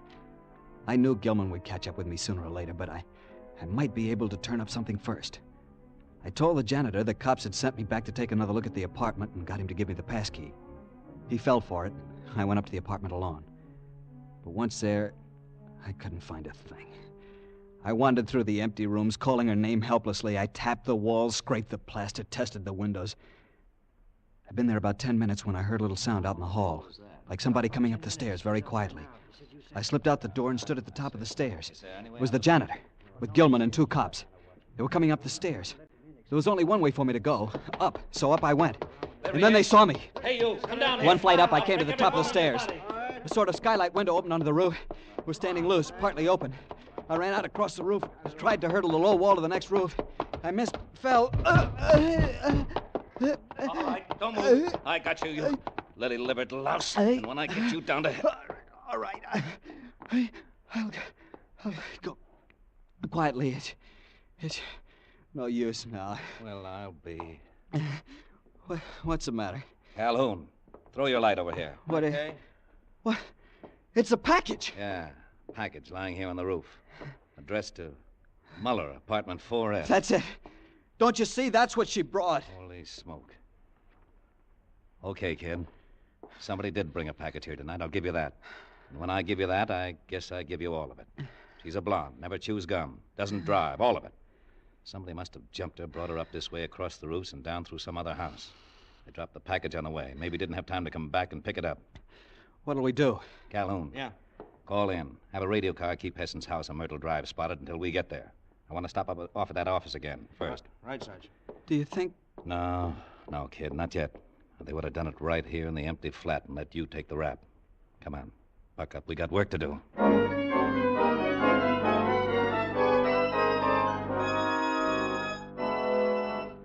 At Hessen's office, we found 2 things. These files are funny. About every third name is a foreign one with a foreign mailing address. Why would those people want local press clippings? What do you mean? I mean, this looks like a job for the FBI, spy stuff. Maybe your girl had found something out, and that's why they figured she was too dangerous. Did she ever say anything? No, but she told them she was quitting next week to get married. So she didn't suspect anything, but they thought she did. Same thing. Come on, we'll stop off at that rooming house. I want that landlady picked up. Obviously, she's one of them. Changed the room all around, stuck the gum into the washstand, everything. Hey, wait. Look, on the floor next to the baseboard. Yeah, gilt hairpin. So she was blonde. Okay, let's go.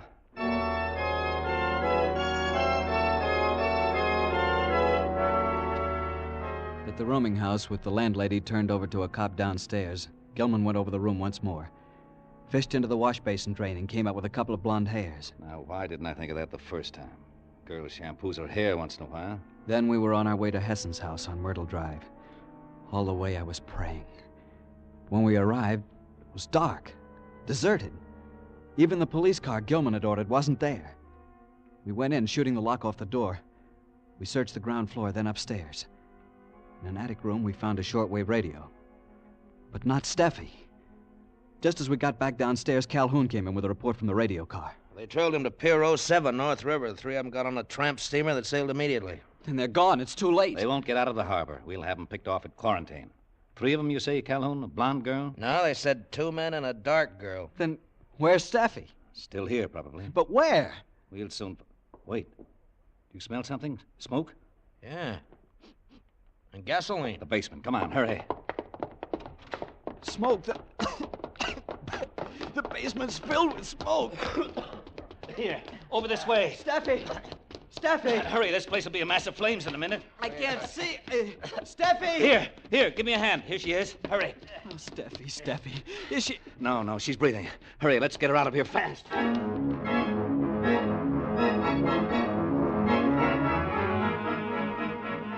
the next few minutes, there was a lot of excitement around there. While the fire companies fought the fire, we cut the ropes off Steffi and revived her. She was all right, and I sat there in the police car with my arms around her as if I'd never let her go again. And that's just how I felt, too. Then a radio report came in. Well, they got them off the ship at quarantine. They'll be turned over to the FBI eventually, but first...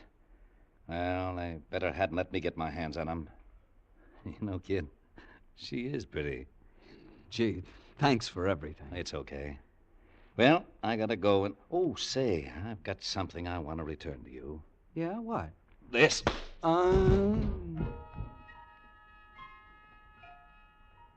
I went out like a light when he hit me. And a few minutes later, Kenny. when I came to, Steffi was holding me in her arms, Kenny. stroking my head and smiling. Kenny, he said to tell you no hard feelings. But when anyone socks Dick Gilman over the head, he gets socked back, even if they're the best of friends. Steffi, you know something? What, darling? You're cute with stars in your hair.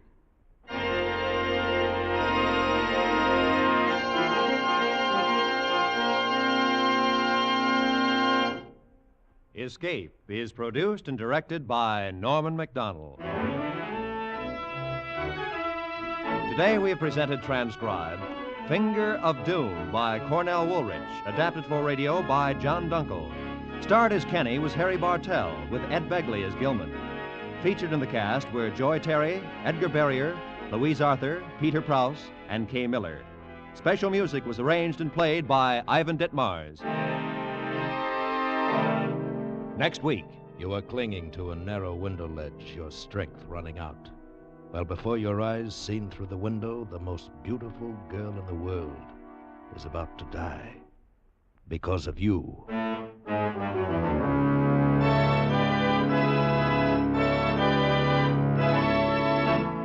Next week, we escape with an unusual story, The Adaptive Ultimate by John Jessel. Be sure to tune in again at this same time next week, when once again we offer you Escape.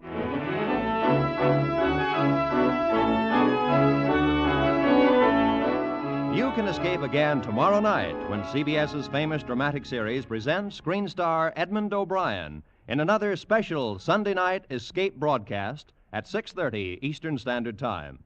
Mr. O'Brien will star as an explorer who becomes a prisoner in a beautiful and strange country populated by blind men. Be sure to hear tomorrow night's Escape, starring Edmund O'Brien in H.G. Wells' famous story, Country of the Blind, on most of these same CBS network stations. Now, stay tuned for 5 minutes of the latest news, to be followed by Let's Pretend, over most of these same stations.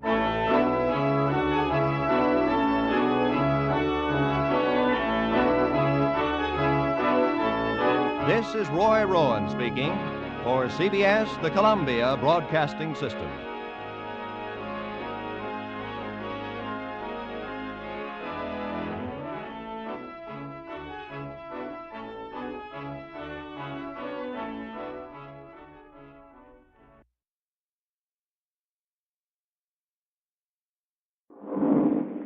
You are alone on a desert island with a tribe of hungry cannibals who think you are a god.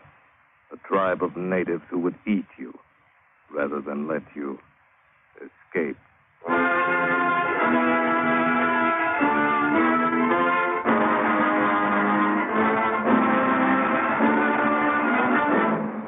Escape, produced and directed by William N. Robeson and designed to free you from the four walls of today for a half hour of high adventure.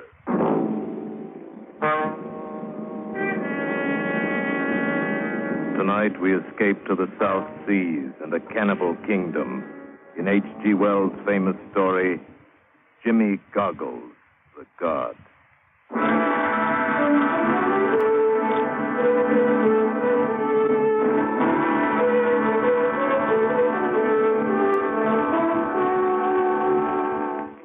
I doubt you'll remember anything of the Ocean Pioneer, though a bit of the story that came to public knowledge made headlines in the newspapers at the time. Blimey, now that I think of it, it's been over 40 years ago it happened. 40 years. And at times yet I can still wake up in the middle of the night and see that cold, dead eye of Jimmy Goggles staring at me from the darkness. That gives me the creeps even now. It all started the night the Ocean Pioneer went to the bottom of the Sonner coast. Only 2 survivors, aside from myself, came out of that wreck. Mr. Sanders, the first mate, and a seaman named Jacob. And with a bit of luck, we had enough food and water in the longboat to see us safe to Papua. Give away, lads. 3 nights will put us on dry land again. Aye, it is lucky men we are this time. All right, just one's our time here, Jacob. As it were for Captain Wells and 10 of the lads back there. Lying under 20 fathom of blinking green water they are. Ain't all that's laying back there either, lads. You meaning something by that, Mr. Saunders? Does either of you lads know the cargo we carried? Aye. Copra mostly and some spices. Not that. Lads, at Guinea we shipped aboard a chest full of gold dust. Worth 40,000 pounds. 40,000 pounds? I wondered about that chest at the time, Mr. Saunders. That chest is still back there, lads. In Captain Wells' cabin. Aye. 20 fathoms down. Yeah, it'll be a nice bit of work for the salvage company. Not necessarily, eh? What is it you're meaning to say? I'm the only man alive knows ship's position when she sunk. So you are. Go on, Mr. Saunders. Suppose now, when we get to Papua, we give report ship struck 100 miles or so to the north. Then the salvage ship goes there, we come here, and pick up a tidy fortune for ourselves. And how do we come here? My brother-in-law has a brig in the Sydney trade. He'll come in with us. Well, lads, are you in or are you out? 40,000 pounds. I'm in. Aye, 40,000 pounds. A bloomin' fortune there for the taking. Of course we went in on it.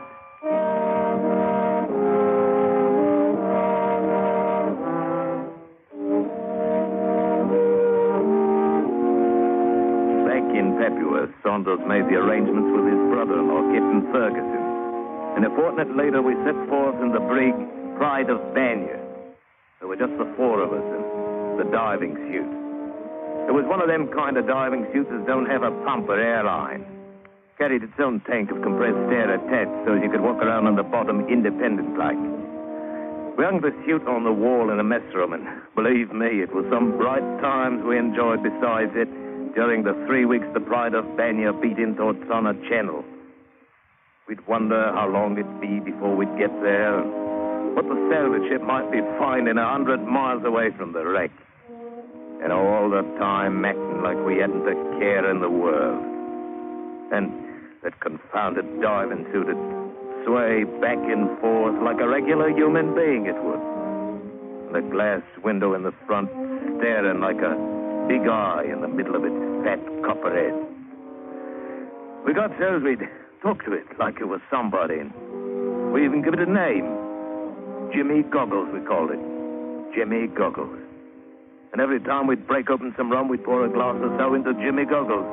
So by the time we got to Sonner, instead of smelling rubbery, his insides was as sweet as a cask of rum.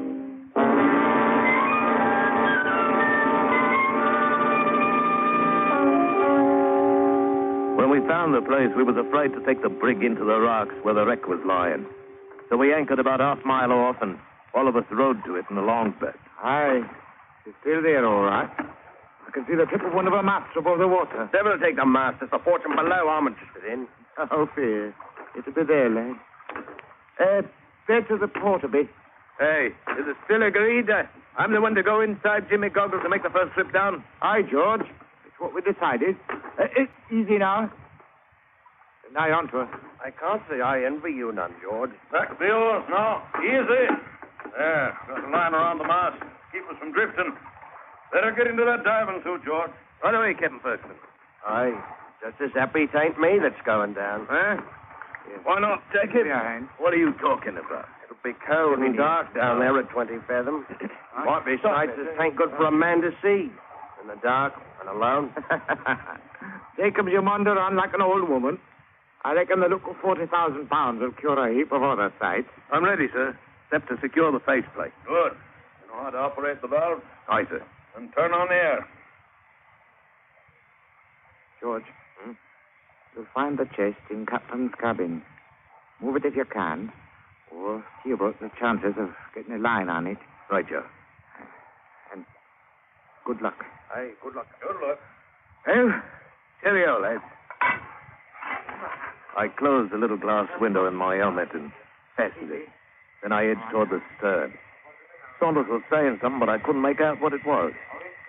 We didn't have no ladder, so I slid over the stern and hung there by the gunwale for a minute with the helmet out of the water. I took a last look at the light of day, and then I let go.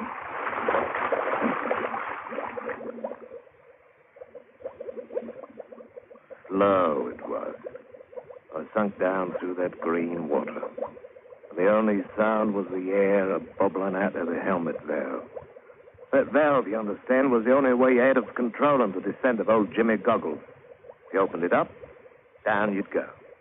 If you clamped it fairly tight, the suit would get full of air, and up you'd pop as fast as a man had cared to. Full 5 minutes or more it took to sink that 20 fathom. Them ghostly sea ferns went slithering past like snakes, and big purple and red clumps of jagged coral. And the light from the surface getting dimmer and dimmer. So as by the time I hit bottom, it was pretty near dark. I was happy to find myself come right down on the deck of the old Ocean Pioneer. And a familiar sight she was, saving for the crabs skittering around her planks, the bloomin' fish swimming past my head and goggling in through the window of my helmet.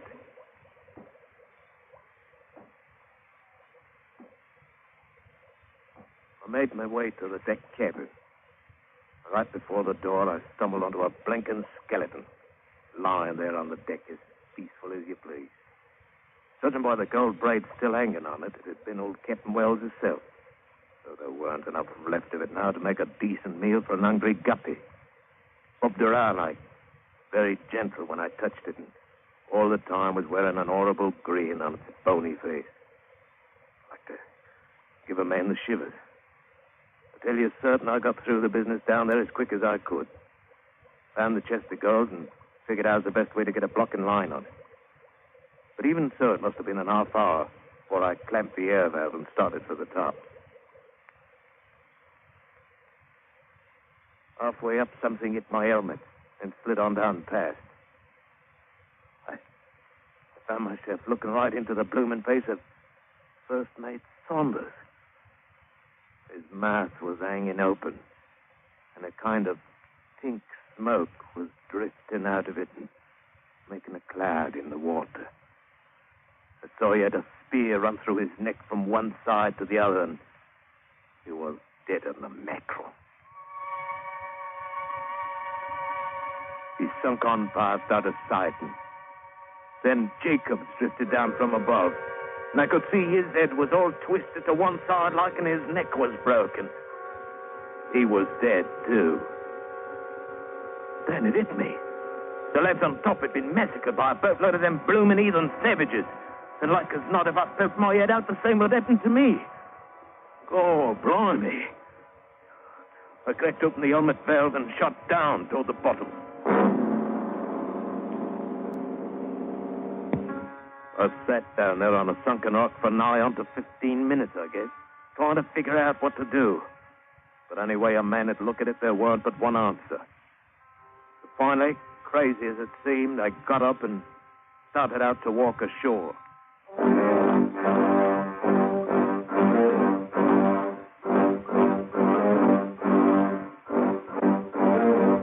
After a while, the bottom began to slope up and it wasn't so dark anymore.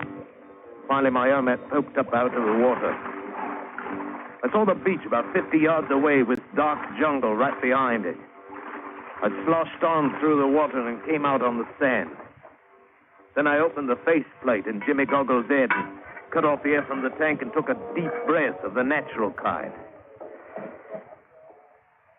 That's when I saw them. At least 100 blinking savages painted up like banshees. It stepped out of the brush and started moving toward me, slow, beating soft on a couple of drums and growling low and evil-like. Well, George Herbert, you're in for it now, I tells myself. Half a mile of underwater walking and you're still forgetting your bloomin' throat cut. I snapped the faceplate partway shut and cracked the air valve a bit. The diving suit swelled up like a bloated frog. And I started walking toward them.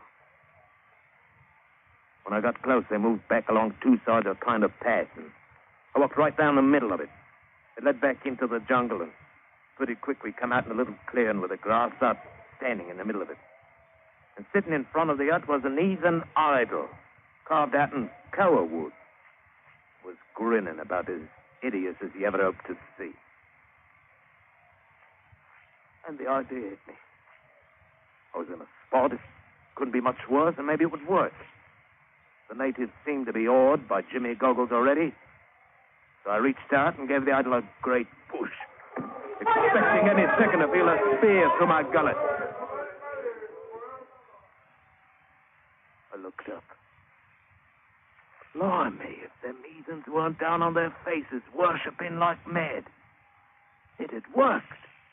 Oh, not me, you understand, except in the manner of speaking. It was Jimmy Goggles with his copper head and his one glass eye, with me inside him. They'd seen him walk up out in the sea, and they figured he was a god. Old rum-soaked Jimmy Goggles. A regular bloomin' god.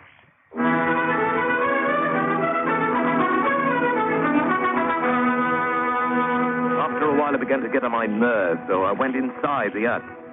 They stayed outside and didn't follow me, but they didn't go away, neither. In a couple of hours, it started to get dark, and I was wondering if they meant to spend the rest of their lives out there bowing on the ground. Finally, a tall native, painted up like a circus clown, stepped inside the door and stood there, just grinning like old Satan himself.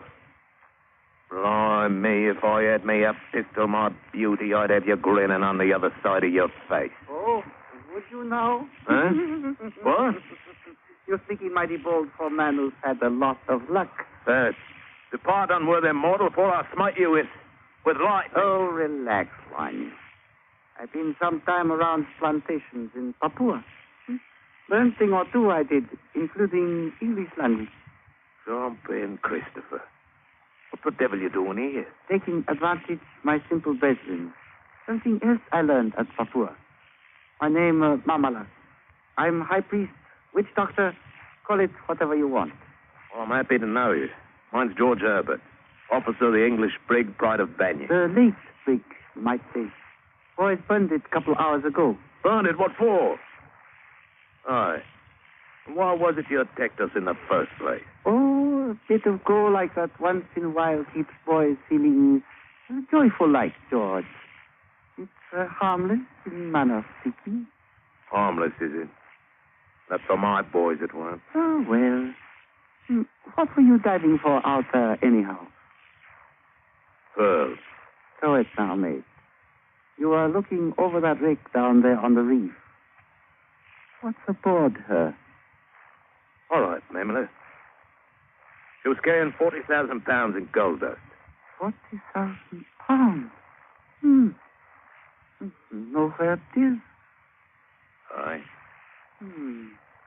We could use 40,000 pounds, couldn't we, George? I'm listening. We might make deal. You keep on being the god, and I be your high priest. You can't talk their language anyways.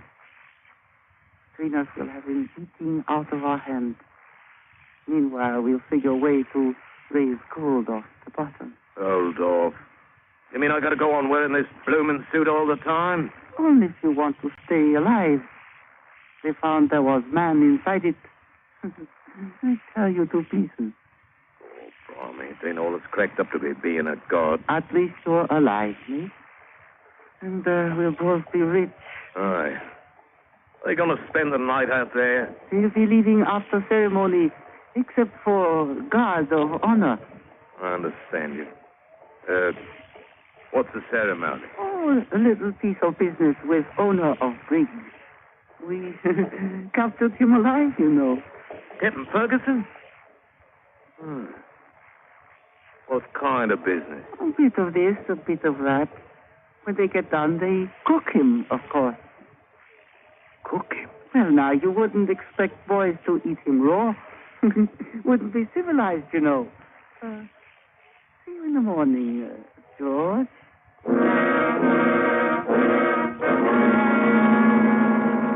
Oh, it was pretty horrible, all right. But what with one thing and another, I didn't feel as bad about it as I might have. After all, I hadn't known the captain too well anyhow.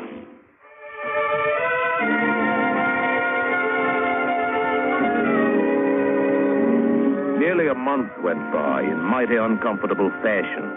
And all the time, Mamela was trying to figure some way to get that gold out of the wreck. I was right in with him at first.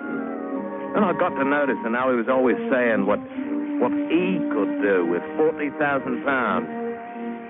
And then I'd kind of remind him we was AFAs, and he'd grin, strange-like, and see, that's what he meant all the time. But I didn't trust him no way. And I started stalling every way I could, and things stayed about as they were. I kept on being a guard, and we couldn't get no proper chance to go after the gold. Then one morning, Mamela and most of the tribe went back into the jungle to hunt. I was sitting in the hut trying to think of some way to do for that heathen before he could do for me, when I happened to hear voices outside. I sneaked a look through the palm thatch. It was an Englishman, dressed up fit to kill in white canvas shorts and a sun helmet and all. He had a native interpreter all dressed up and walking with him. They're idols. Tribal gods. But it's been turned over. Do they no longer worship that thing? Master, I could... Looky here, gents. If you'll step inside, I'll show you what they're worshipping. Hey, now. Come in, come in. Welcome, gents.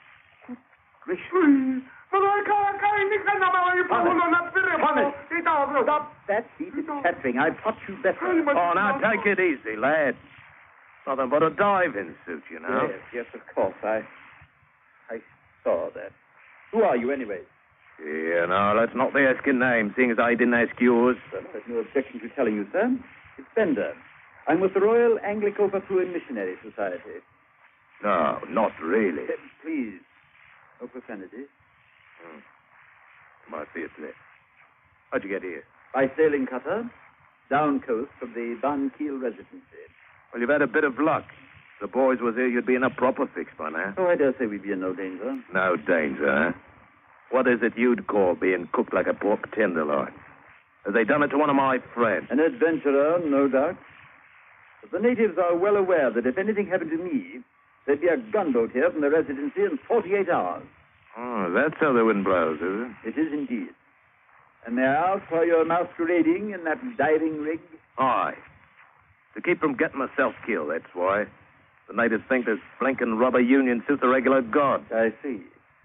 And you've been preying on their childish credulity. Childish it may be, Mr. Bender, but they've got full-grown teeth. Aye, and I've seen them in action. Well, you'll simply have to take your chances, because I'm going to expose you. You know, you can't be doing that. Well, if they was to find out I was a human being, they'd do me in for fair. Well, I'll help you as much as I can, but you should have thought of that before you tried exploiting them. But you can't let it happen to a fellow Englishman. Then why don't you leave now while they're away? You'd likely be able to get aboard the ship that's working a mile or so down the coast. What ship? Some salvage vessel looking for a wreck. They think it might have drifted down the channel from the north. Oh, it just might have it there. They might find it. Mr. Bender, I make a proposition. I won't promise anything, but I'll listen. Leave here now and sail down the coast a ways and stay till nightfall. Then come back as soon as it's dark, and I'll let you expose me to your heart's content. In fact, you might say, Mr. Bender, I'll even welcome it.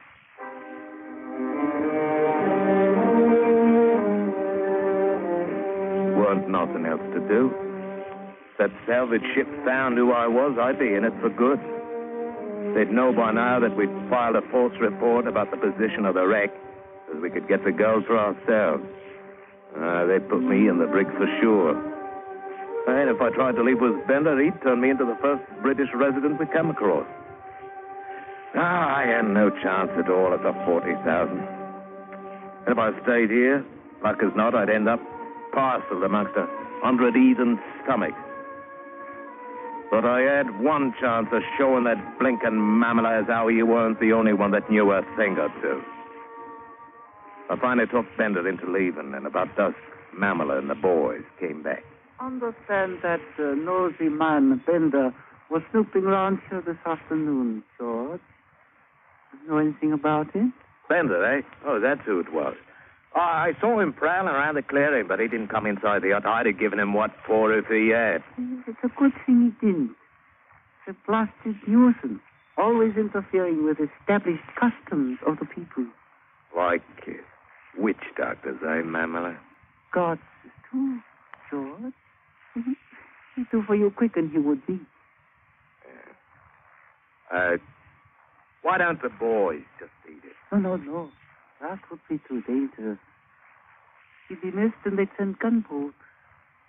Not still around here somewhere, is he? No. Women say he sailed on south. Good. I'd just as leave not meet him face to face. It was for him with that face you're wearing. Aye, and I'm nigh on to being fed up with wearing it.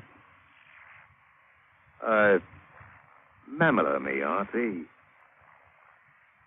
I'll make you a proposition. Mm-hmm. What kind of proposition, George? Why don't you take over being God? And what would you be doing if that happened? Oh, leave me some food and water in one of the boats, and as soon as it's dark, I'll cut and run for it. It'll be easy for you to get the gold that way. Aye. And you can have the old 40,000. Your generosity embarrasses me, George. Anyways, supposing I was up and died sudden like, how'd you explain my body to the boys? I have been thinking about that, but I hadn't figured it out yet. I was wondering if you hadn't been. You know a thing or two, don't you, George? Enough to know you weren't going to share with me unless you had to. Frankly, you're right. This may be best way. I'd have my little brethren right under my thumb. You out of my way with no need for explanation.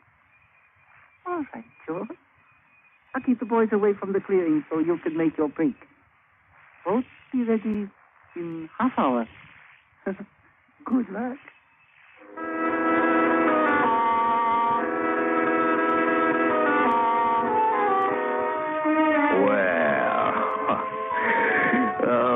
Working out just as nice as you please. I made my break all right, but I wasn't heading for any boat. No, sir, not me. Leastwise, not yet. I hid myself in the jungle at the edge of the clearing. Then I waited.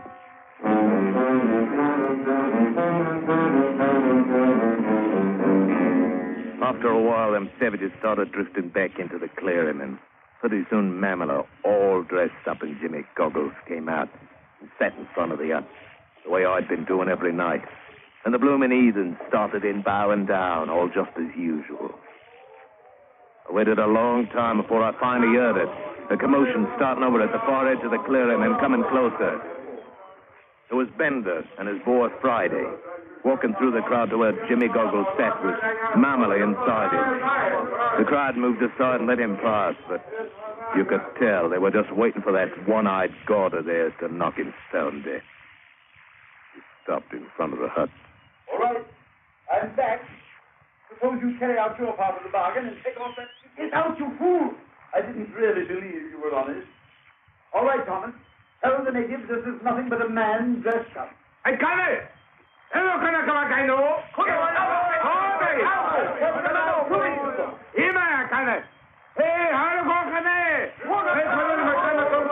Blimey, if Bender didn't jump onto Memel and start turning at the front of the diving suit. And all the time that heathen witch doctor kept trying to fight him off. And it seemed as though Mamala hadn't known how to fasten the helmet properly, because suddenly it tipped back on his shoulders, and there he was. A face them savages knew as well as their own offspring. And they didn't like it even one little bit. Aye. They'd been taken in by one of their hometown boys, so to speak, and they weren't for having any. They didn't harm Bender none, but they shoved him off to one side. They made one grand rush from Memphis. And they got it. And blimey, if what happened then wasn't downright uncivilized.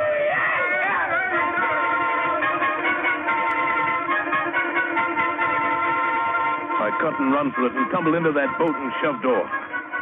I couldn't help but feel a bit sorry for old Memela, though it wasn't as if he hadn't eaten his own share of human beings. And of course, he certainly wasn't a man who could be trusted at all.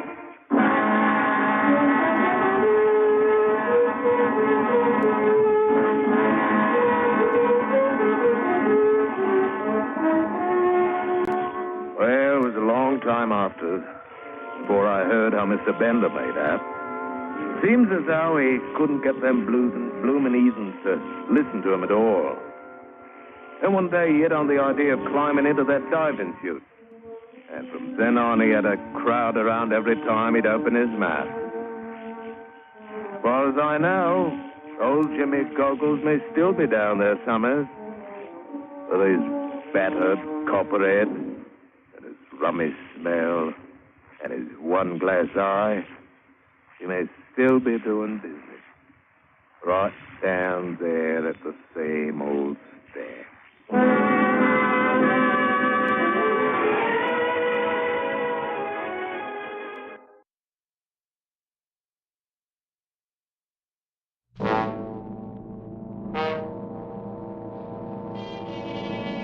Escape!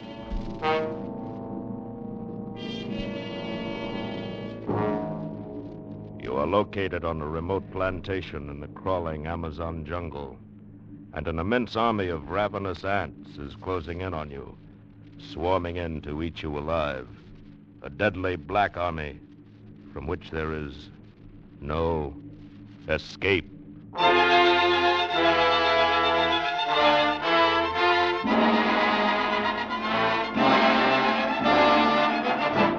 Escape, designed to free you from the four walls of today for a half hour of high adventure.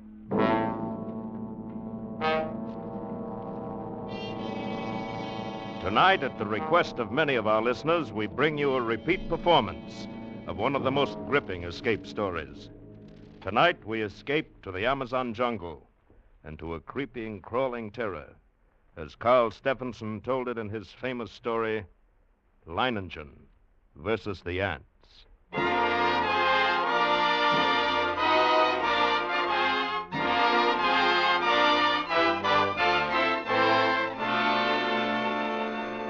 I first met Leiningen while performing my duty as district commissioner.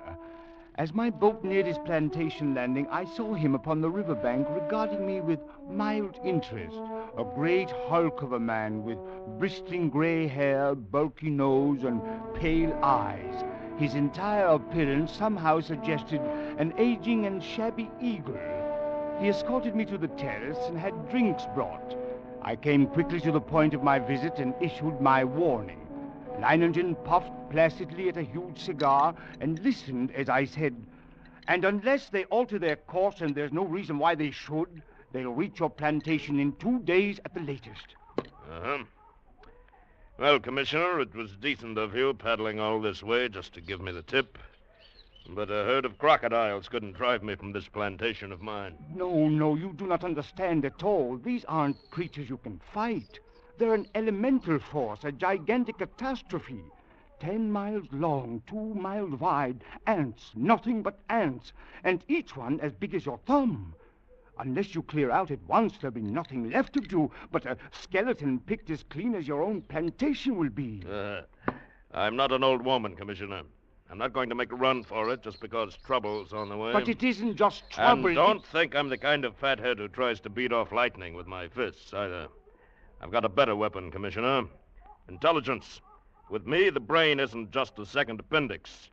I know what it's there for. But can't I make you understand the hideous... Commissioner, all my life I have lived by one motto. The human brain needs only to become fully aware of its power to conquer even the elements. Linenger, you are a madman. I've done my best. Your obstinacy is endangering not only your own life, but the lives of your 400 workers. You don't know these ants. I tell you, you do not know these ants.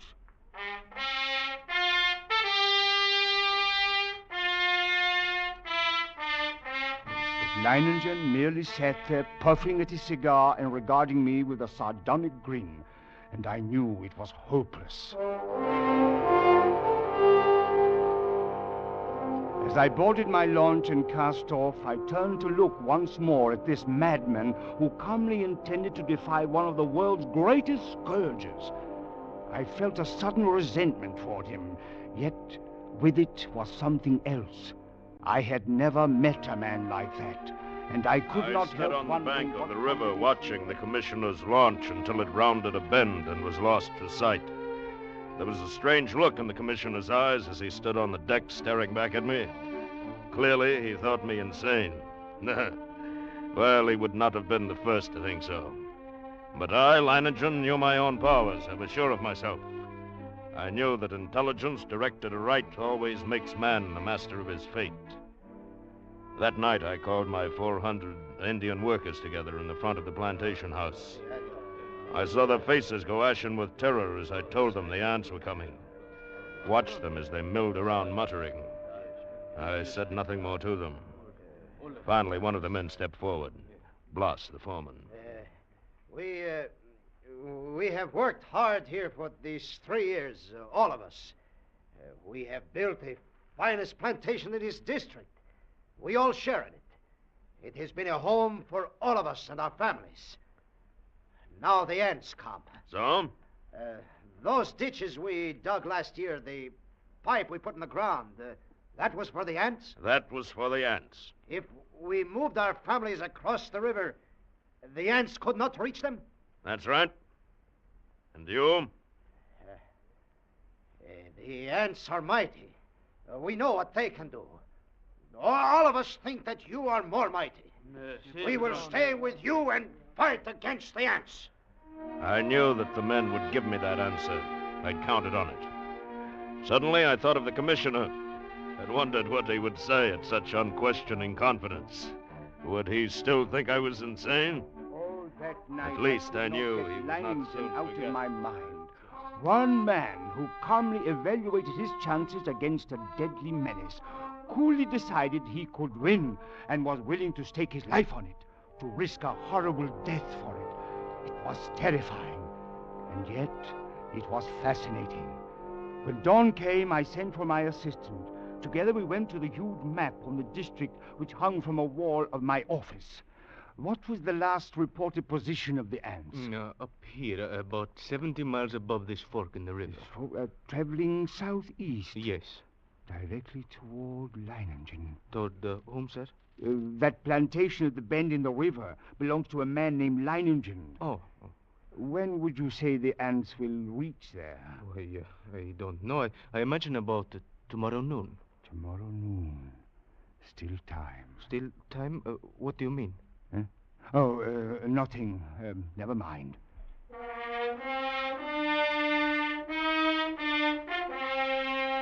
But what did I mean? Still time for what? For Leiningen to flee? Or still time for me to... Even as I rejected the thought with horror, I knew that the fascination of that man was more than I could resist. That Leiningen's flight was drawing my mind, drawing me back toward that plantation and death. I knew past all doubt that I was going back to Leiningen's plantation. I had to.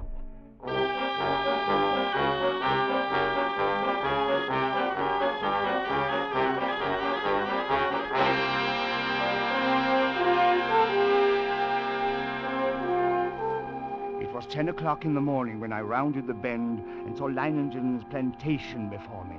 I put into the dock and tied up the launch. Then I saw him standing on the bank above me, arms folded, stubby cigar in his mouth, and a sardonic grin on his face. I made my way up to him. Ah, back for another warning, Commissioner? No. Back to stay a while? Yes. Nah. You don't seem very surprised. I'm not. You expected me? I thought you'd be back. Come along, we'll get some horses. You'll want to ride around the plantation, take a look at the defenses I've rigged up. Yes, I will want to see the defenses. And the ants. We'll be getting a glimpse of them before long, I should think. Yes, and the ants. Come along, then.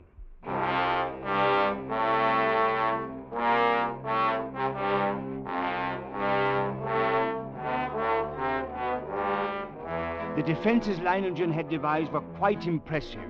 Surrounding three sides of the plantation like a huge horseshoe was a 12-foot wide ditch. The end of this horseshoe-shaped ditch ran into the river, which formed the fourth side of the plantation. And at the upriver entrance to the ditch, Leiningen had constructed a dam by which river water could be diverted into the ditch. A large handwheel controlled the floodgate of the dam, and apparently Leiningen had ordered it opened immediately after my arrival. For as we now approached the ditch and rode along it, I could see that it was nearly full. How do you like my first line of defense, Commissioner? It's reassuring, like a moat around a castle. Unless the ants know how to build rafts, they won't reach the plantation. But this is only the outer moat. There's a better one than this. Come along, we'll go up to the high ground where the buildings are and get a view from there. Leiningen. What? I didn't see any women or children around the plantation, or any animals. Yes, that's right. Move them across the river. I might have known. What? Nothing. Ah, here we are. There, you see the ditch? Much smaller than the other. You've noticed how all the buildings are on this piece of high ground. This inner ditch surrounds them. It's lined with concrete. But even filled with water, this is no barrier. It's not big enough. Why, if the ants get this far, They'll get no farther. This ditch wasn't built for water, Commissioner. You see the pipes leading into it? See those storage tanks up on the hill there? Petrol. We can throw up a wall of flame. They won't like that. Well, I hope you are right. Leiningen, look! Huh? Over the edge of the jungle, all those animals. Yes. Running like the wind. Everything from jaguars to monkeys. Good heavens. Remember, they don't have any ditches. But can they escape? They'll be all right as long as they don't get caught between the river and the ants. They can outrun the crawlers. But if they get trapped, it's either the ants or the crocodiles. Ooh. Look! Look, Commissioner! Look, over there on the horizon. There are your ants. Look at them.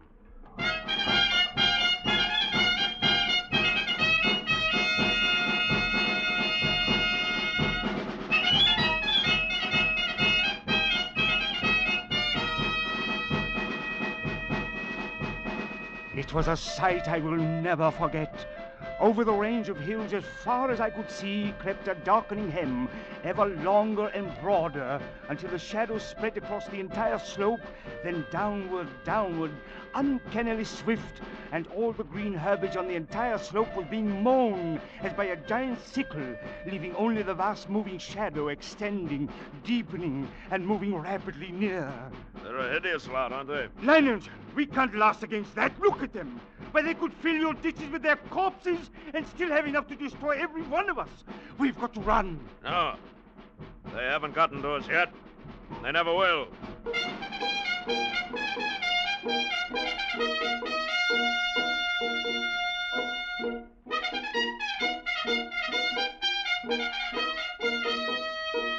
The hostile army was approaching in perfect formation.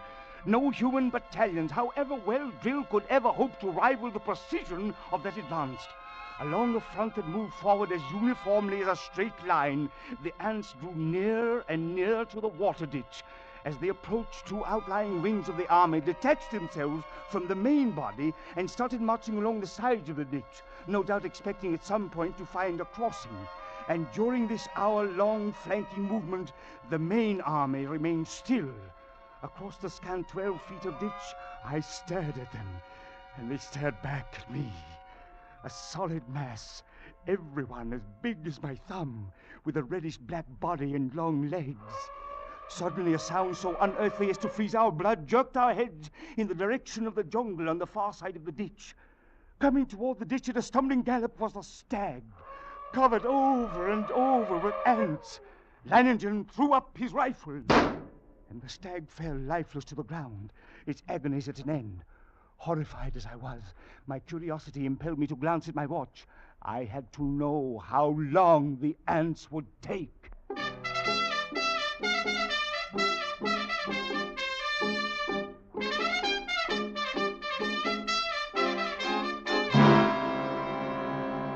After 6 minutes, only the white, polished bones of the stag remained.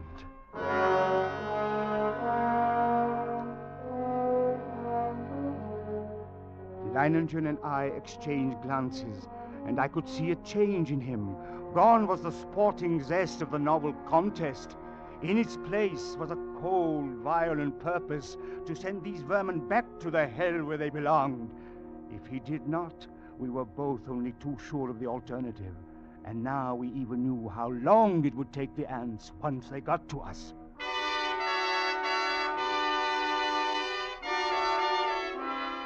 Around 4 in the afternoon, the ant scouts having found no crossing, there was a stirring among the main army. And then an immense flood of ants, a glimmering black cataract, about 100 yards in width, commenced pouring down the far slope of the ditch. Thousands drowned instantly, but the rest began using the bodies as bridges. Leiningen immediately swung into action. Can I help? Get to the dam, open the floodgate more to get the water in the ditch moving faster. Senor. This looks like the spot for action. Commissioner. Yes? Beginning to see what I was talking about? What do you mean? About intelligence being more than a match for anything it tackles. Take the ants. They've got no intelligence. If they had, they'd have attacked along the whole length of the ditch instead of a narrow front like this. They'd have been across by now. There. Too bad for them. I'm not running their campaign for them. You can joke about it like that with the ants halfway across the ditch? All right, man. Busy with the shovels now. Dump some sand and clods on them and see how they like that.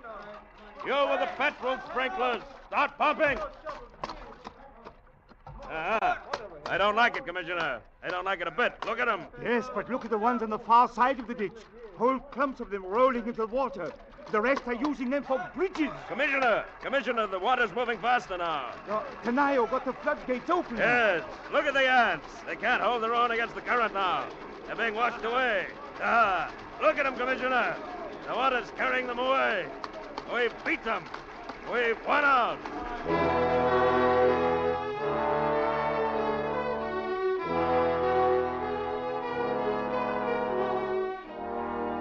It was true. Leiningen had won at least the opening round. The floodgates were left open to forestall any night crossing. I suppose I hoped that the ants would go on, pass us by. But when dawn came, the dark blanket was still there, motionless, across the ditch. Then we noticed a feverish activity on the other side of the plantation. Here a grove of tamarind trees lined the far end of the ditch, and every tree swarmed with the crawling insects. But instead of eating the leaves, they were merely gnawing through the stems so that a thick green shower fell steadily to the ground. Well, it looks as if it's feeding time for our friends, eh? Yes. Blas. Yeah? Have all the petrol pumps brought here and get everyone over here except the lookouts on the other side and then pass out the shovels. Yes, senor. Looks like I underestimated them when I said they didn't have intelligence. What do you mean? I said if they wanted to get across, they'd have to have rafts. That's just what they've got. Those leaves are their rafts. Even as he spoke, the leaves went tumbling down the far bank by the thousands. The current drew them away from the bank, and each leaf carried several ants. Don't worry. As long as you keep spraying them and shoveling dirt on their rafts, they can't land. But there will be too many. It's true. Look, more leaves in the ditch all the time. Why, they'll have a solid carpet to walk across in a minute. Not so fast, Commissioner. I've still got a trick up my sleeve for them. The water! The ditch is drying up. Of course it's drying up. That's the plan. Those are the orders I sent to the dam. Are you mad? As soon as it's empty, what's to prevent the ants? Look, The water's way down. It's almost dry. They'll be able to climb across the bottom. They'll not make it if the man at the dam carries out his orders. He should have opened the gates again by now. To flood the ants? Right. But what a chance to take. If anything should happen. Commissioner, here it comes. Here comes the water. Now we'll give the crawlers the ditch a good ride. Out into the river. Look at 'em. Look at 'em go.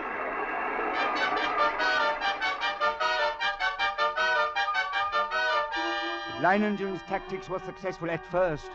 The violent flow of water at the original depth raced through the ditch, overwhelming leaves and ants and sweeping them along. 3 times the ditch was emptied, 3 times the ants raced across its bottom, and 3 times the rushing water arriving just in time carried them away. But the 4th time, as the water lowered nearly to the bottom of the ditch, we waited in vain for the rushing waters, and then... Senor! What's the matter? What's gone wrong at the dam? The ants. Just as the man at the dam lowered the water almost to the bottom, the ants attacked. Before he could open the floodgate, he was almost surrounded. The ants ran, and he ran after them. They had across the ditch. Leiningen stood motionless, absorbing the news of his defeat without a word. Then, simply, he raised his pistol and fired 3 shots into the air.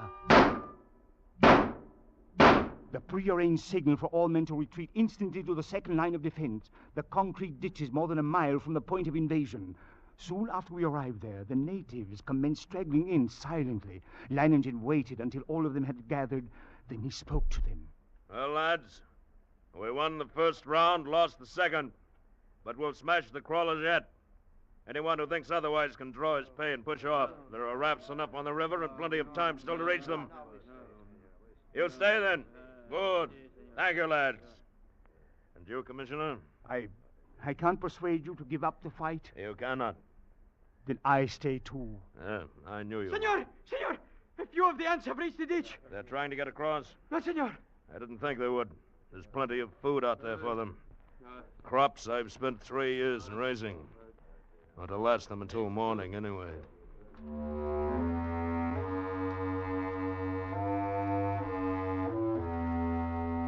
Yes, we were safe for the moment. But the next morning, the black swarm was solid around us, and their shock troops were hard at work. They were dropping shreds of bark and twigs and leaves into the petrol-filled ditches, forming a floating bridge across the surface of the liquid. Leiningen stood silently watching this operation, and I could see a grudging admiration on his face. Then, after several hours, the attack came.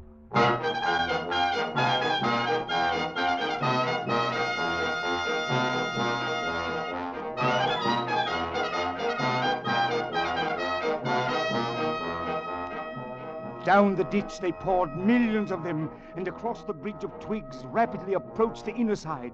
Leiningen sat motionless, watching them. Leiningen, for the love of God, don't sit there like a statue. They'll be on us in a moment. Let them fill it first. Now. All right. Everyone back from the ditch. Blas, hand me the torch. Now we'll see how our friends like a little heat around them. The flames from the ditch shot up into the air, devouring ants by the millions. But as they returned to the assault time after time, a slow, sickening horror crept into my mind. I looked quickly at Leiningen, then at the petrol tanks. He read my gaze and nodded slowly. That's right, Commissioner. We could hold them off forever if our supply of petrol was unlimited, but it isn't. We've got only enough to fill the ditch once more. Leiningen, isn't there any way at all? We've got to do something. Yes, I know. There must be a way. There must be something on Earth that'll drive this devil's spawn back to the hell they came from. Yes, them. Yes. What is it? We'll flood the whole plantation. Flood? But how? The river's higher than any point except this high ground we're on now. The river was dammed all the way. It would overflow that stone breakwater and flood the whole plantation. We've got to close the floodgate at the dam. That'll do it. You're mad. The dam is nearly 2 miles away. 2 miles of ants. Lads, listen to me. Listen, lads. I'm proud of you. Now there's still a chance. By shutting the floodgates on the dam and flooding the whole plantation from the river. The moment I'm over the ditch, set fire to it. That'll allow time for the flood to wash away the ants. Then all you have to do is wait for me. It's impossible. You can't get to the dam, let alone get back. That's why you're wrong, Commissioner. I'll get there and I'll get back. Take care of things while I'm gone.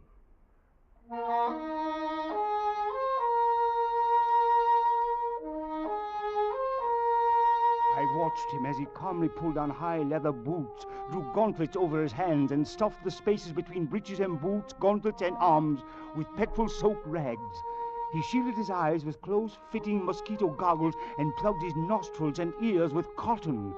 Then the natives drenched his clothes with petrol. Blas, who acted as doctor to the men, smeared a salve over him, and finally, Leiningen was ready. And as he stood calmly surveying the ditch ready for the run, I realized this was as it should be. I, Leiningen, would meet the ants and defeat them, or be defeated by them. No, Leiningen versus the ants. Yes, it was right that it should be like this. But now there was no more time for thought, only action. I took a deep breath, and then bounded across the ditch and among the ants. I ran in long, equal strides with one thought, one sensation in my being. I must get through. I dodged all trees and shrubs, and except for the split second my soles touched the ground, the ants had no opportunity to alight on me. I ran on. I was halfway to the dam before I felt ants under my clothes and a few on my face. I struck at them mechanically, scarcely conscious of their bites, and the dam drew toward me slowly. The distance grew less and less. Finally, only 100 yards away. And then 50. And then I was there. I gripped the ant-covered wheel, but hardly had I seized it when a horde of ants flowed over my hands and arms. I strained, and slowly the wheel turned. It turned more. And the floodgate was swinging slowly shut. And then it was shut. The water was rising behind the breakwater, closer to the top, closer. And then it was spilling over. The flooding of the plantation had begun. I let go of the wheel, and for the first time I realized I was coated from head to foot with the fiends. Tongues of fire stabbed at me as they bit into my flesh. I almost lost my head with the pain as I ran, knocking ants from my body, brushing them from my bloody face. And then one bit me just below the rim of my goggles. I managed to tear it away, but the agony of the bite and its venom drilled into the eye nerves. I saw now through circles of fire into a milky mist. I was almost blinded, but I knew that if I tripped and fell... I ran on, my heart pounding as if it would burst, blood roaring in my ears, a giant's fist battering my lungs. And then I could see dimly that wall of flame at the ditch, but it was too far away. It could not last half that distance. I stumbled. I fell.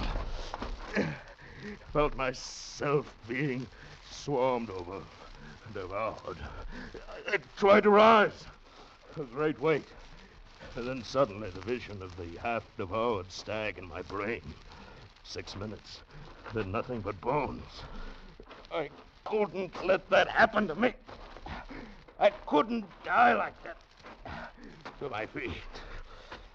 My feet dragged myself forward toward the flame. The ditch. The ring of flame closer down. Only a little farther.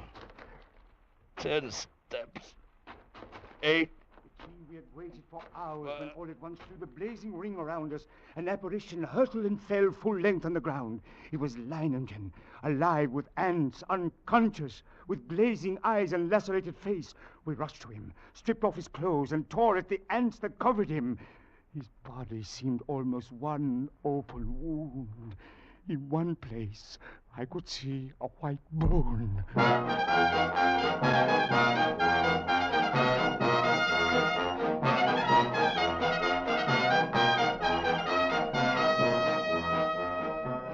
Later, as the curtain of flame lowered, I looked out where that blanket of ant had been and saw only a vast expanse of water covering the entire plantation and working its way to within a few feet of the concrete ditch.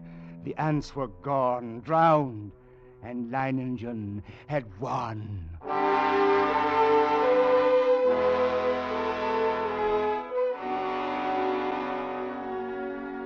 Leiningen lay on his bed, his body swathed from head to foot with bandages, but alive. Everything in order.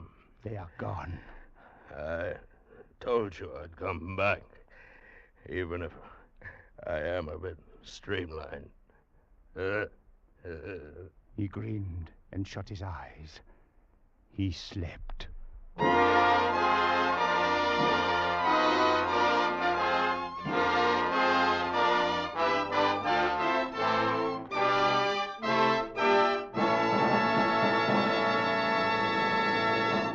Escape is produced and directed by Norman MacDonald, and tonight brought you Leiningen versus the Ants by Carl Stephenson, adapted for radio by Robert Reif, with Bill Conrad as Leiningen and Jay Novello as the commissioner. Music was conceived by Cy Feuer and conducted by Wilbur Hatch. Next week. You are stealthily stalking into a silent desert fortress, walking into what you know may be a trap. Around you stand a legion of dead men, and over you hangs a menace unseen but felt, a menace from which you cannot escape.